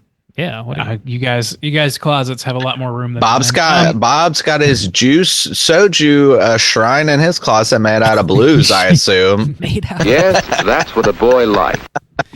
You know it, man. Yeah, man. I don't know. Sorry, Rob. Go ahead. Bob in this is like, I don't know, a funny character. Like the way that he reacts, like he sets it up at the beginning where he's like, "Yeah, I had a close encounter 20 years ago," and he just like goes on this goofy ass rant, and then as soon as like aliens are sighted and like they're talking about it on the TV, which is the only fucking thing he's paying attention to, he like snaps to action and jumps in his Hummer and like forces his boys in with him, and he builds a bomb out of beepers. The beeper bomb is one of my ridiculous. favorites. Yes. That fucking rules because he's just so beeper centric. I love that. When he hears that the pagers are being like blocked because there's a power outage or whatever, he's like, now it's personal. Like beepers are jammed. Yeah. Beepers are jammed. Man, somebody put some stuff in his butt when he was younger, 20 years ago, and like he hadn't been right since. We've all been there. Well, I like all the side characters though. Like one thing I did is I went through this episode and I wrote down. I didn't write down them all, but I tried to write down as many costumes that I saw as possible. Like there are so many costumes, and they're almost all on characters that you know if they had their costume off. Like they're using actual people from the town, which I love. Like there's characters that I know that have had whole storylines about them. They're just background now. Yeah. So there's somebody dressed as a crayon. Somebody was dressed as Elvira in this. Nice. Somebody was dressed as a fly man, like the fly, but the man-sized fly. Wait, what? Robot. I don't get it. I mean, is he a man or is he a fly? Yes, he's both. There's sort of Grandpa's dressed as the goddamn crypt keeper or some shit. There's 2 Frankensteins monsters. There's a mermaid. There's a gangster. There's a Dracula and a nurse. That's I can't remember his name, but like the deadbeat is Dracula, and he's giving his wife shit for the cape that she sewed him, and she's like, God damn, tore up my hands making this for you. Oh, fucking awful. There's a samurai. There's somebody dressed as like a Quasimodo type person. Grandma's kind of a witch, but later on she is a commando of some kind but not as a costume. She just thinks she is. Well, she fixes the power to the whole city later on. So like she is not all there, but she's very capable in certain episodes. Yeah. Yeah. It's like really, really fun spin on dementia, I gotta say. Well, so they do that as a kid. You lie, ha ha ha, because he's not worried. He treats it as, oh, Petunia or whatever, oh, Sweetums or whatever. And then they go off and do their shit. And you're like, ha ha ha, what a kooky little character. But then as an adult, you're like, oh, well, that's really fucked up. Oh yeah, so that emotional trauma always under the surface here in Hey Arnold. You just gotta laugh it always. Just laugh. But that's the thing that this show does great. Is like it really has a characters that represent all kinds of different people. It's a very diverse sort of like points of view being represented. I don't know. And we're getting into just loving on the show at this point. But this episode, like the Orson Welles guy, the the Kane guy, he is so like doggedly determined. He's got his little like lackey that's going around. The lackey just so happens to pass as Arnold's doing his thing. And it's just like a perfect storm of them finding him. And he like shoves some like the newscaster off the air. He's like, I'm going to go on and you can't stop me and all this shit. It's so fun. Like, I don't know. It's a really, really fun way of retelling and homaging. Like, the War of the Worlds. I love how capable these kids are. Like when they're like, running the cables up and they're like, oh, we're going to scare the adults this time. We're going to get one over on them really good. And it works like too well. And then like they actually might get murdered by some of their own parents. But like Gerald doing like the radio broadcaster voice and like everything he says just feels like so well done. And like the kids just feel so capable in this in a way that a lot of the adults just do not. And I think that obviously appeals to a younger audience because that's what they're going for. Just generally really empowering. Really works. Yeah, totally. Super fun. And also you have like, I made this bump. I got to play this. Go, humans, go! Go, humans, go! Fight, fight, fight! The fucking sniveling ass principal Warts, Yeah. like he's doing the I for one welcome our new alien overlords thing. Hardcore. He buys chocolates for these motherfuckers. He says, I thought that was funny as fuck. He says something along the lines of like, well, what if they end up abducting me? I'll just lead them to the children. Yes, he's gonna totally sell all Sell the the children kids down out. the river. Fantastic. What a Just what piece you of want shit. in a principal, just Oh, yeah. selling the kids out. The only better, more accurate school principal in animation is the guy from King of the Hill, who's that's a whole different kettle of fish. But yeah. Anyway, Yeah. Just good stuff, man. It is good. Anything else you guys want to touch on? I mean, we can just keep waxing, but I think I'm I'm gonna good. keep waxing later. damn, Randy. All right. Well, let's go and rate this thing out of 5. Bob, why don't you kick us off? Oh, shit. Hey Arnold. Also, this was always a big, I don't know. I associate you as a big Hey Arnold fan. Yeah, I did. I watched the hell out of this show when I was younger, and this Halloween episode like really, really left an impression on me for whatever reason. There's another like sort of spooky episode they do about a haunted train that also left a really big Oh my impression. god, that episode. That's a good spookier, episode. but not as Halloweeny. Yeah, yeah, Otherwise it just would be on this generally, episode right now. generally kind of spooky. But I love what they're referencing here. I think they do a really great job at borrowing from War of the Worlds and doing like a mostly kid friendly version of it with some like actually kind of sad and tragic stuff bubbling just underneath the surface. But there's a lot of like really solid jokes here, some goofy characters. The Halloween vibes are through the roof on this one. And it's just so much fun. It really gets me in the mood again for the spirit of the holiday. And like, I'm sure a lot of that has to do with nostalgia, but I think generally speaking, what they're trying to do, they do very, very well.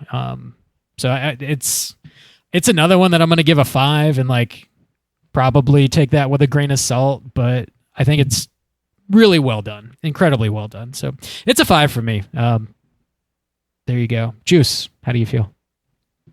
Yeah, I like it. I'm gonna be the objective one today, which is fine. But I like it. I think it does a really good job of representing the show. Like we said, I think there is more reward to get if you are more familiar with it. Like Randy mentioned, there's all these characters in the background that you know from other episodes, and so it just makes it richer to be more familiar with it, but it doesn't need that to be successful in what it's doing.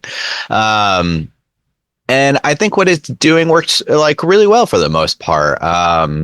It's got just enough of that Hey Arnold balance of some real shit going down, but played off from a kid's perspective of like you just kind of move on and you go on about your life. But as an adult, it kind of like hits harder and it's kind of a bummer in some ways, but that's just life. But I really like the setting.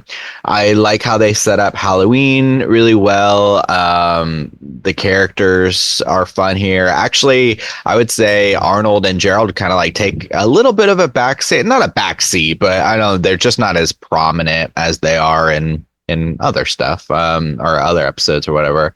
And then you get just little taste of other people, and part of this show and being familiar with it is wanting a little bit more of some other people. You're like, oh, that's a really funny character. Getting like a couple lines from Stinky of like, I don't see no eagle, or just, it's, it just kind of makes me want to watch more Hey Arnold a little bit.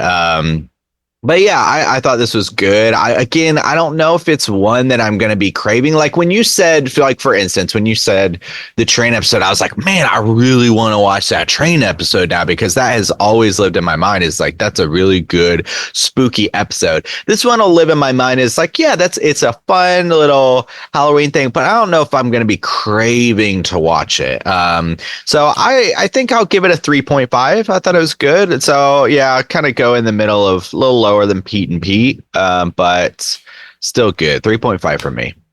Awesome. Randy. And Randy, Yeah, so I'll round it out. I can see that point of view, honestly. Like this is not the best episode of the show by any stretch of the imagination, and I think that knowing the show does elevate it significantly. But I do enjoy this as just like a Halloween romp. I think that the vibes are strong enough here to make me want to watch it around Halloween, on a semi-regular basis, not every year, but here and there. I was happy to revisit it like on a Halloween nostalgia basis as much as I was on a nostalgia for the show basis. And also, like, we're able to extrapolate a lot from the characterizations that we just see in this episode. And I don't know. I think this is just a really strong. This is a strong episode of a strong show, and because of those things, it elevates it as a Halloween special. Even though like the nuts and bolts of it are good, but not incredible in and of themselves.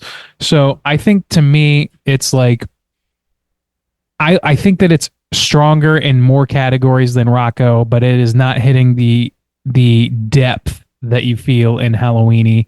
So the only logical thing for me to do is split the difference and give it a 4.5. 4.5 from your boy Randeezy. That's going to put our aggregate at a 4.3. Still pretty favorable. Let's once again jump over into our IMDb segment. See what's going on. Certified fresh to death. All right, gents. I know we got some places to be here, so I'm going to be kind of quick.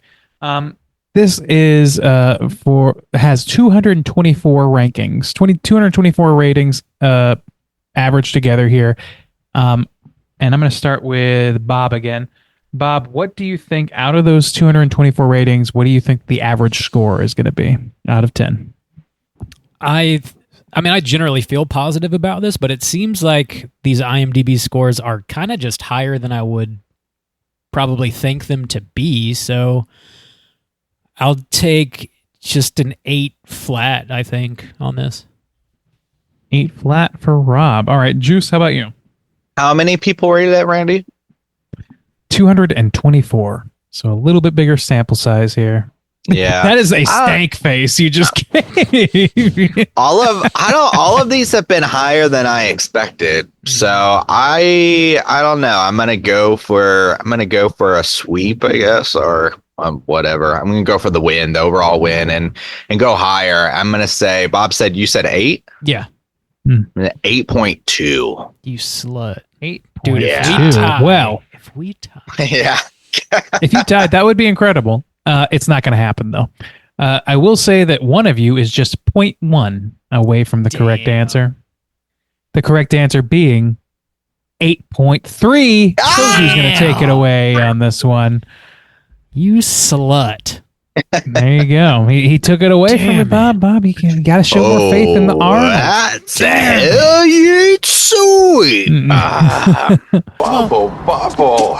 It's not a sweep. You got it's a win. 2 for 3 of the night, which 2 out of 3 whatever. Ain't bad, as Meatloaf famously said. That ain't bad.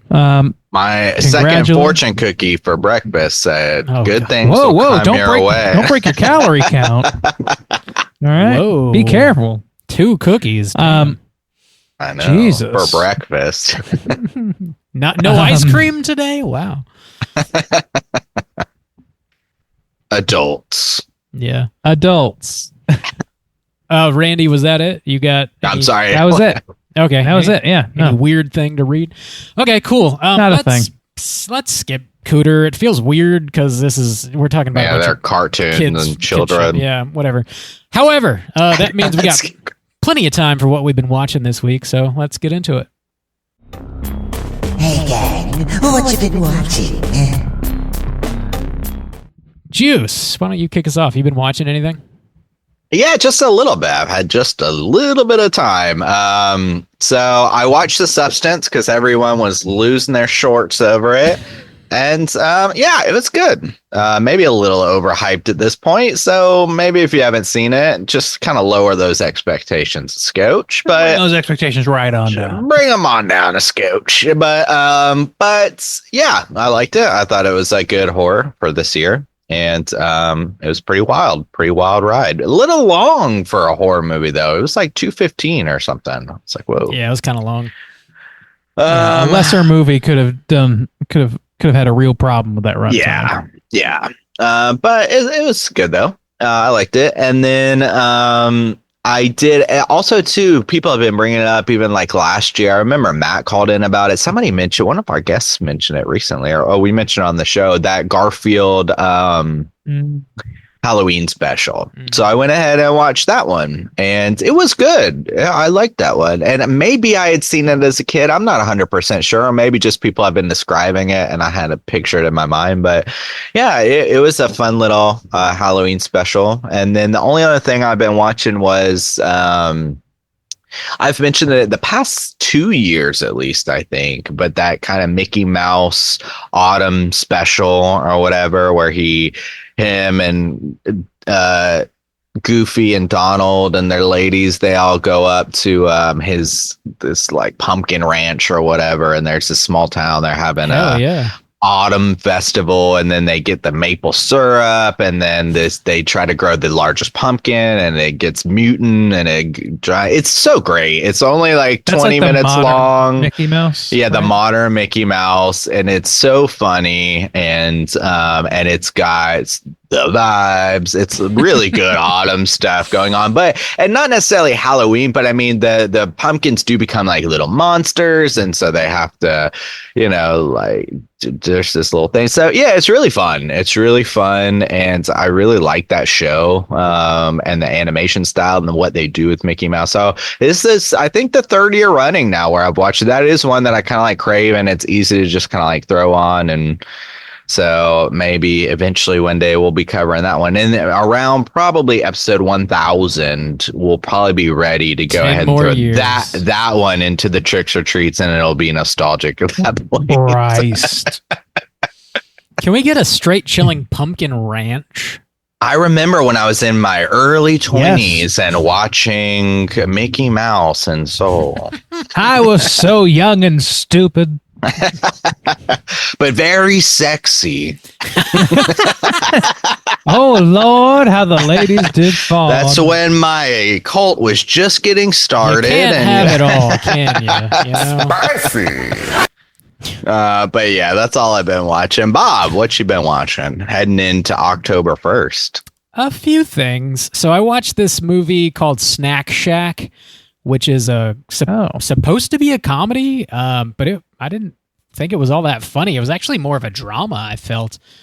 It's on Amazon Prime, and I had seen it mentioned by several folks. It was, like at the top of people, like best movies of the year kind of thing.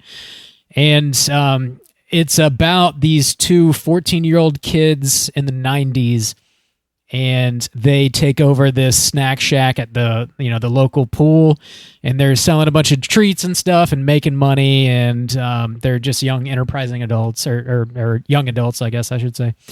And it just wasn't really funny, or very, like, when it comes to the drama, it wasn't very like believable to me either. These 14-year-old kids are like gambling, like placing bets on horses and winning, and they've got a micro brew. They're like making their own beer and bottling it and selling it, and just, I don't know, just doing all these things that like 14-year-old kids I don't really think would have the capacity for, especially without the use of the internet in the 90s. It just seemed like, I don't know, it just didn't work for me. Maybe it was overhyped.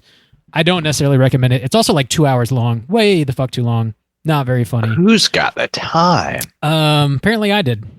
I don't recommend it. Rob, you don't have any blues to watch? Come on. Right. Other than that, I watched the first episode of The Penguin Show on Max. Pretty good. I don't know that it needs to exist. It's kind of like interesting to see Colin Farrell play the hell out of this character because he's an amazing actor. So it is sort of like, it's sort of like awe-inspiring to watch him do this character, but also like the more you find out about the character, kind of the less interesting the character becomes. Like, I don't need to know everything about the penguin, and the more I found out in this first episode, I was like, I don't want any more, really. I don't.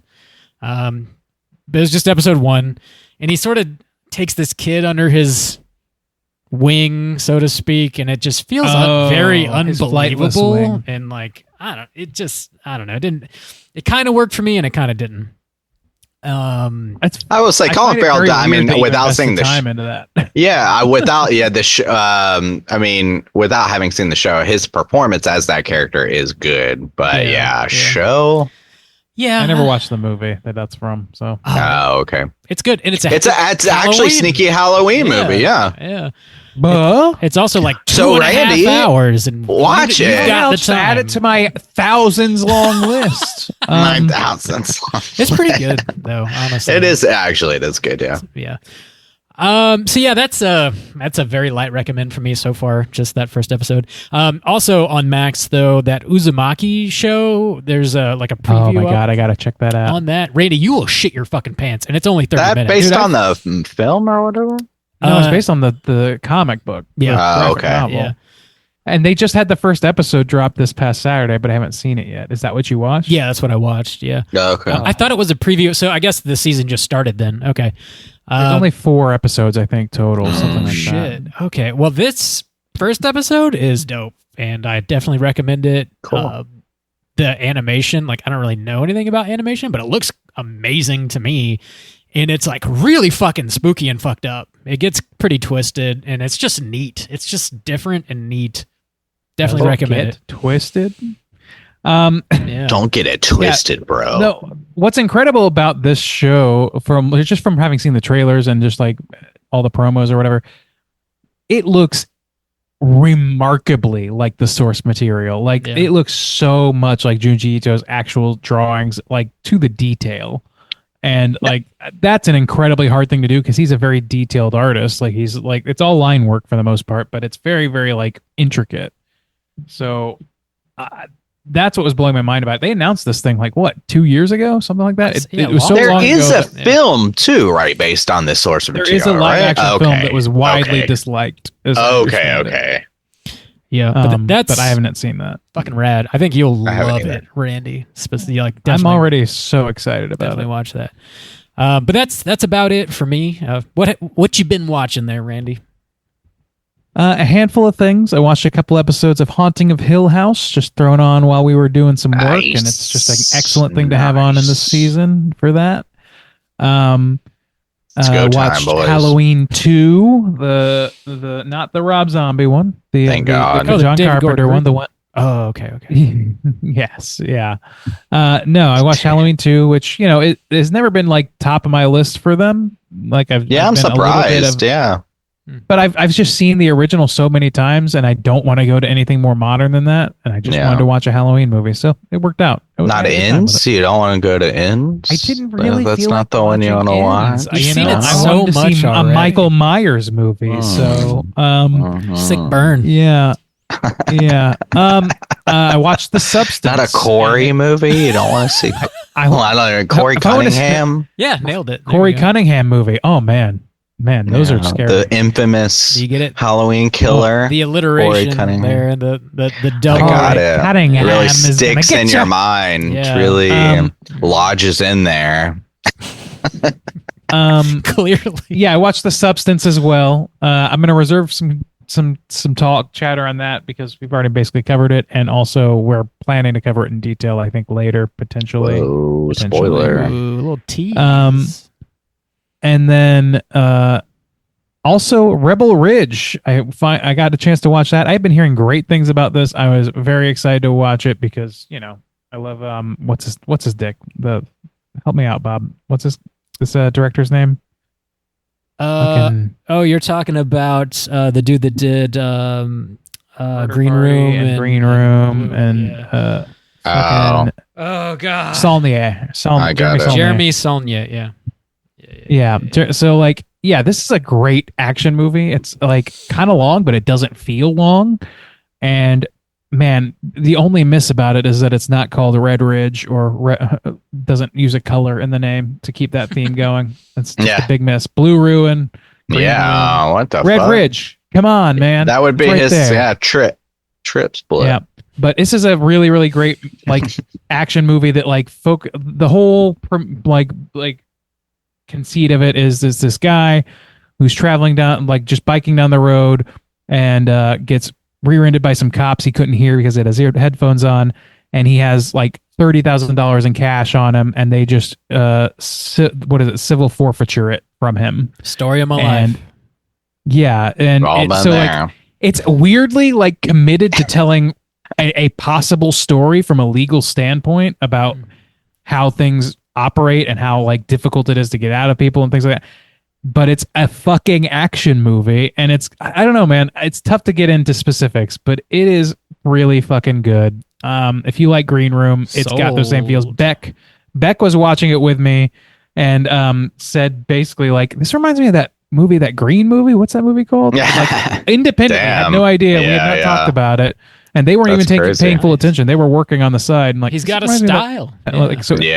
He's got a style, and it's tough for me to identify what that style is if I was to like put it into words. But apparently, it's strong enough that like Beck could point it out. And it's good stuff. Is that a Netflix joint? Is that on Netflix?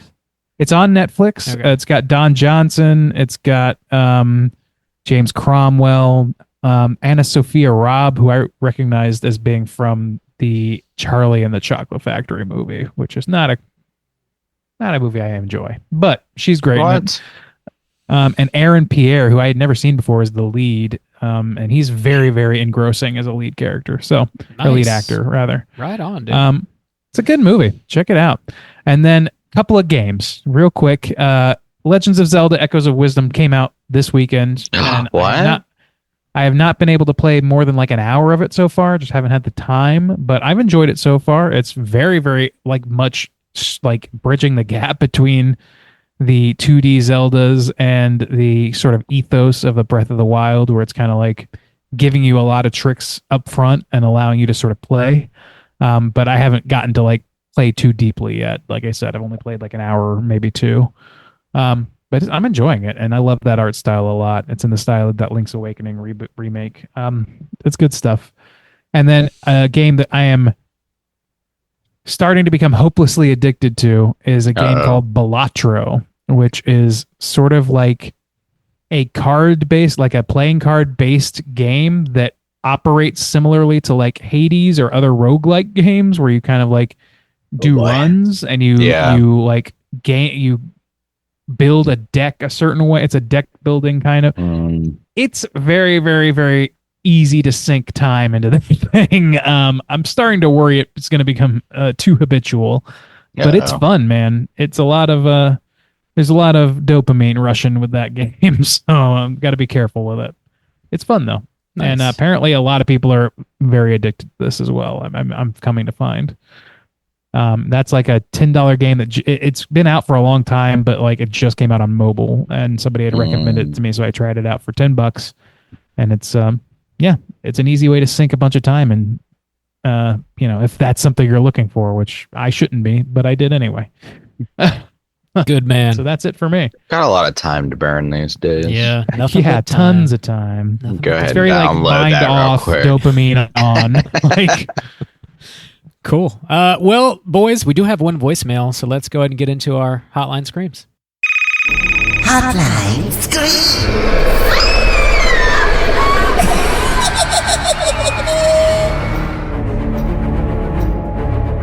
If you guys are listening and would like to call and leave a voicemail to be featured on next week's show, hit us up at 904-638-3231.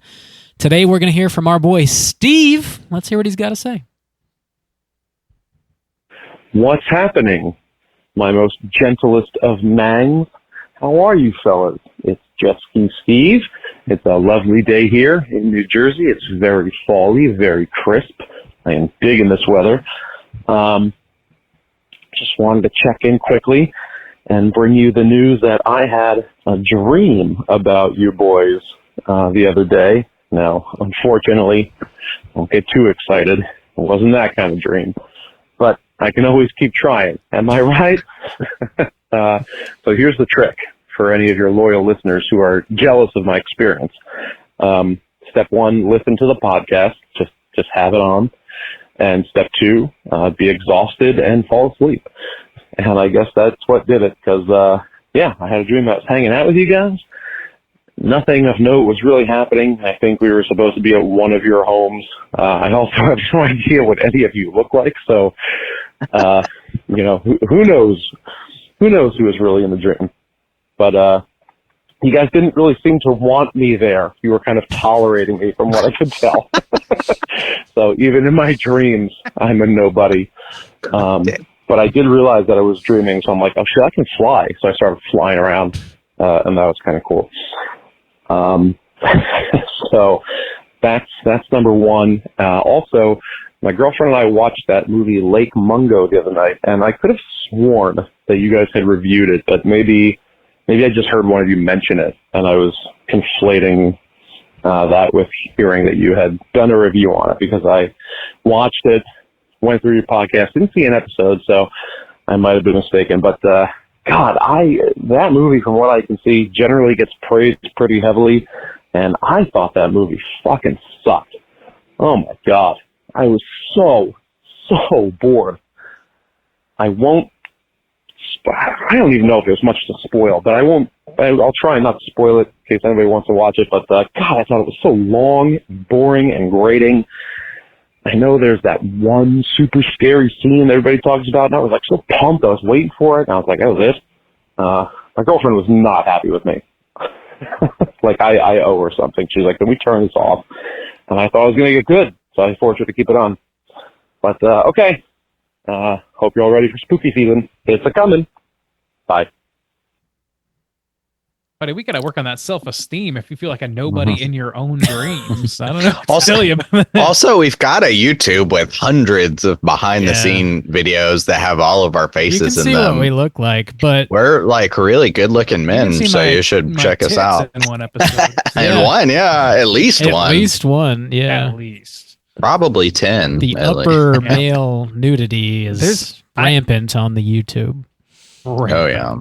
I'll tell you this, like I know that I think Lake Mungo is probably a little overhyped for what it is, but man, you're gonna have some people coming after you for that. I really enjoy that movie. And so, Randy, didn't you do a feature on that one? Maybe I did. I don't remember.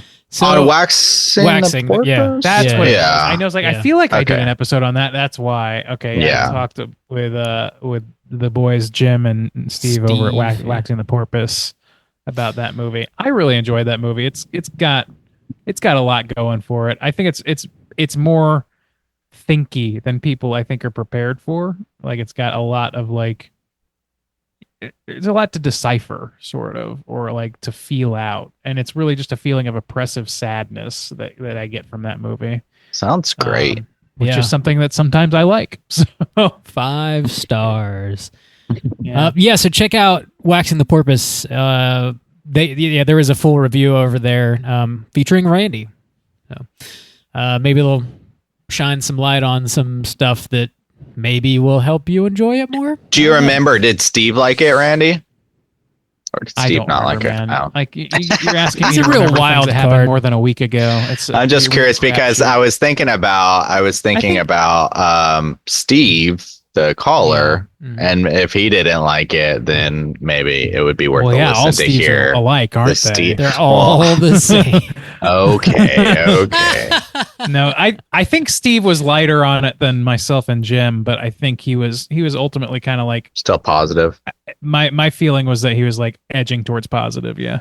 Well, always edging. Waxing the Porpoise Steve thinks that Orca's better than Jaws, so I can't take his opinions seriously. Whoa. Can't do it. Wow. Can't do it. Somebody's never come across a wild orca before. That's accurate. I have not. I did save a shark once though. Doubt it. A baby shark. Someone was fishing. I didn't realize From this. SeaWorld?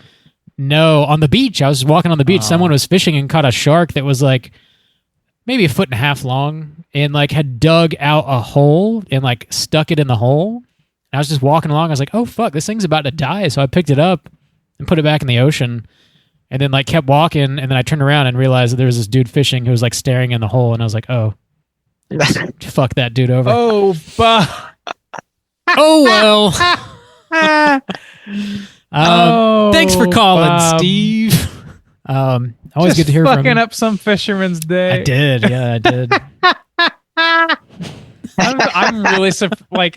I wonder if you would have gotten your face punched in if you'd come just a but also too, it's a beach, so wouldn't he see you Carrying a shark into the water? How did he not see? I don't know. It was like I only carried it a few feet and just kind of set it back in the water, and it took off. So like I wasn't like holding onto it for very long. I don't know if he walked away to his truck or what. I don't know. But there's like nobody around when I did it. I know. And then I just sort of kept strolling, and then eventually realized that he was like looking for his damn fish. And then it grew larger and killed a child. Yep, that's my fault. That is my fault. Got a taste for human blood. Thanks for calling, Steve. Call in with more dreams about us. We've had a couple of people who called in with dreams about us before because we use that as a prompt. Has anybody else dreamed about us? And Steve, I guess he just had his. So, and how sexy were the dreams? We want to know. I know. That's really what we want to know. You found your dream power, man. Your dream. Apparently, it's summon the straight chillin' crew for the. We'll show up and neg you until you fly away. What are you doing here, Steve? Steve, get out of here. What are you doing here in your own dreams, Steve? What a loser. Don't you have something better to do? Fucking Steve. So yeah, call in 904-638-3231. Leave us a voicemail for next week's show. We're going to be back next week as always. You can we actually have already recorded next week's show. So if you do leave a voicemail, you won't hear it next week, but you'll hear it eventually. Next week, we're talking about Terrifier 2. What? Oh my God. Yeah, finally doing that. Oh God. Finally doing watch that again. That's like a 9-hour movie, isn't it? That's what all the reviews said. Is like, this movie's too goddamn long. It is. It was long. It is long. Some would say it is too long, and they would be right. They would be. Maybe somebody said that. Maybe on the episode that's coming out next week in the future, but that maybe has already been recorded, but in the past. Yeah, call in. So like next week, Terrifier 3 is coming out, and we'll get to that eventually. We plan on getting to it eventually. But yeah, in the meantime, check out our thoughts on Terrifier 2. Call in with your own thoughts on the franchise if you want, or anything else, sexy dreams, whatever you want to do. How are you kicking off your Halloween season? It's October. Let us know. Pumpkins. So check out Terrifier 2. Get ready for next week's show. We're on all the socials. You can find us at Straight Chilling Podcast just about anywhere. If you want to join in on the Slack channel, now is a perfect time. It's October. We're all buzzing with the Halloween spirit. If you do want to join, just hit us up on one of those social media outlets and let us know. I'll send you a link so you can. And until next week, as always, all you mother truckers, please keep chilling. Give me the ball.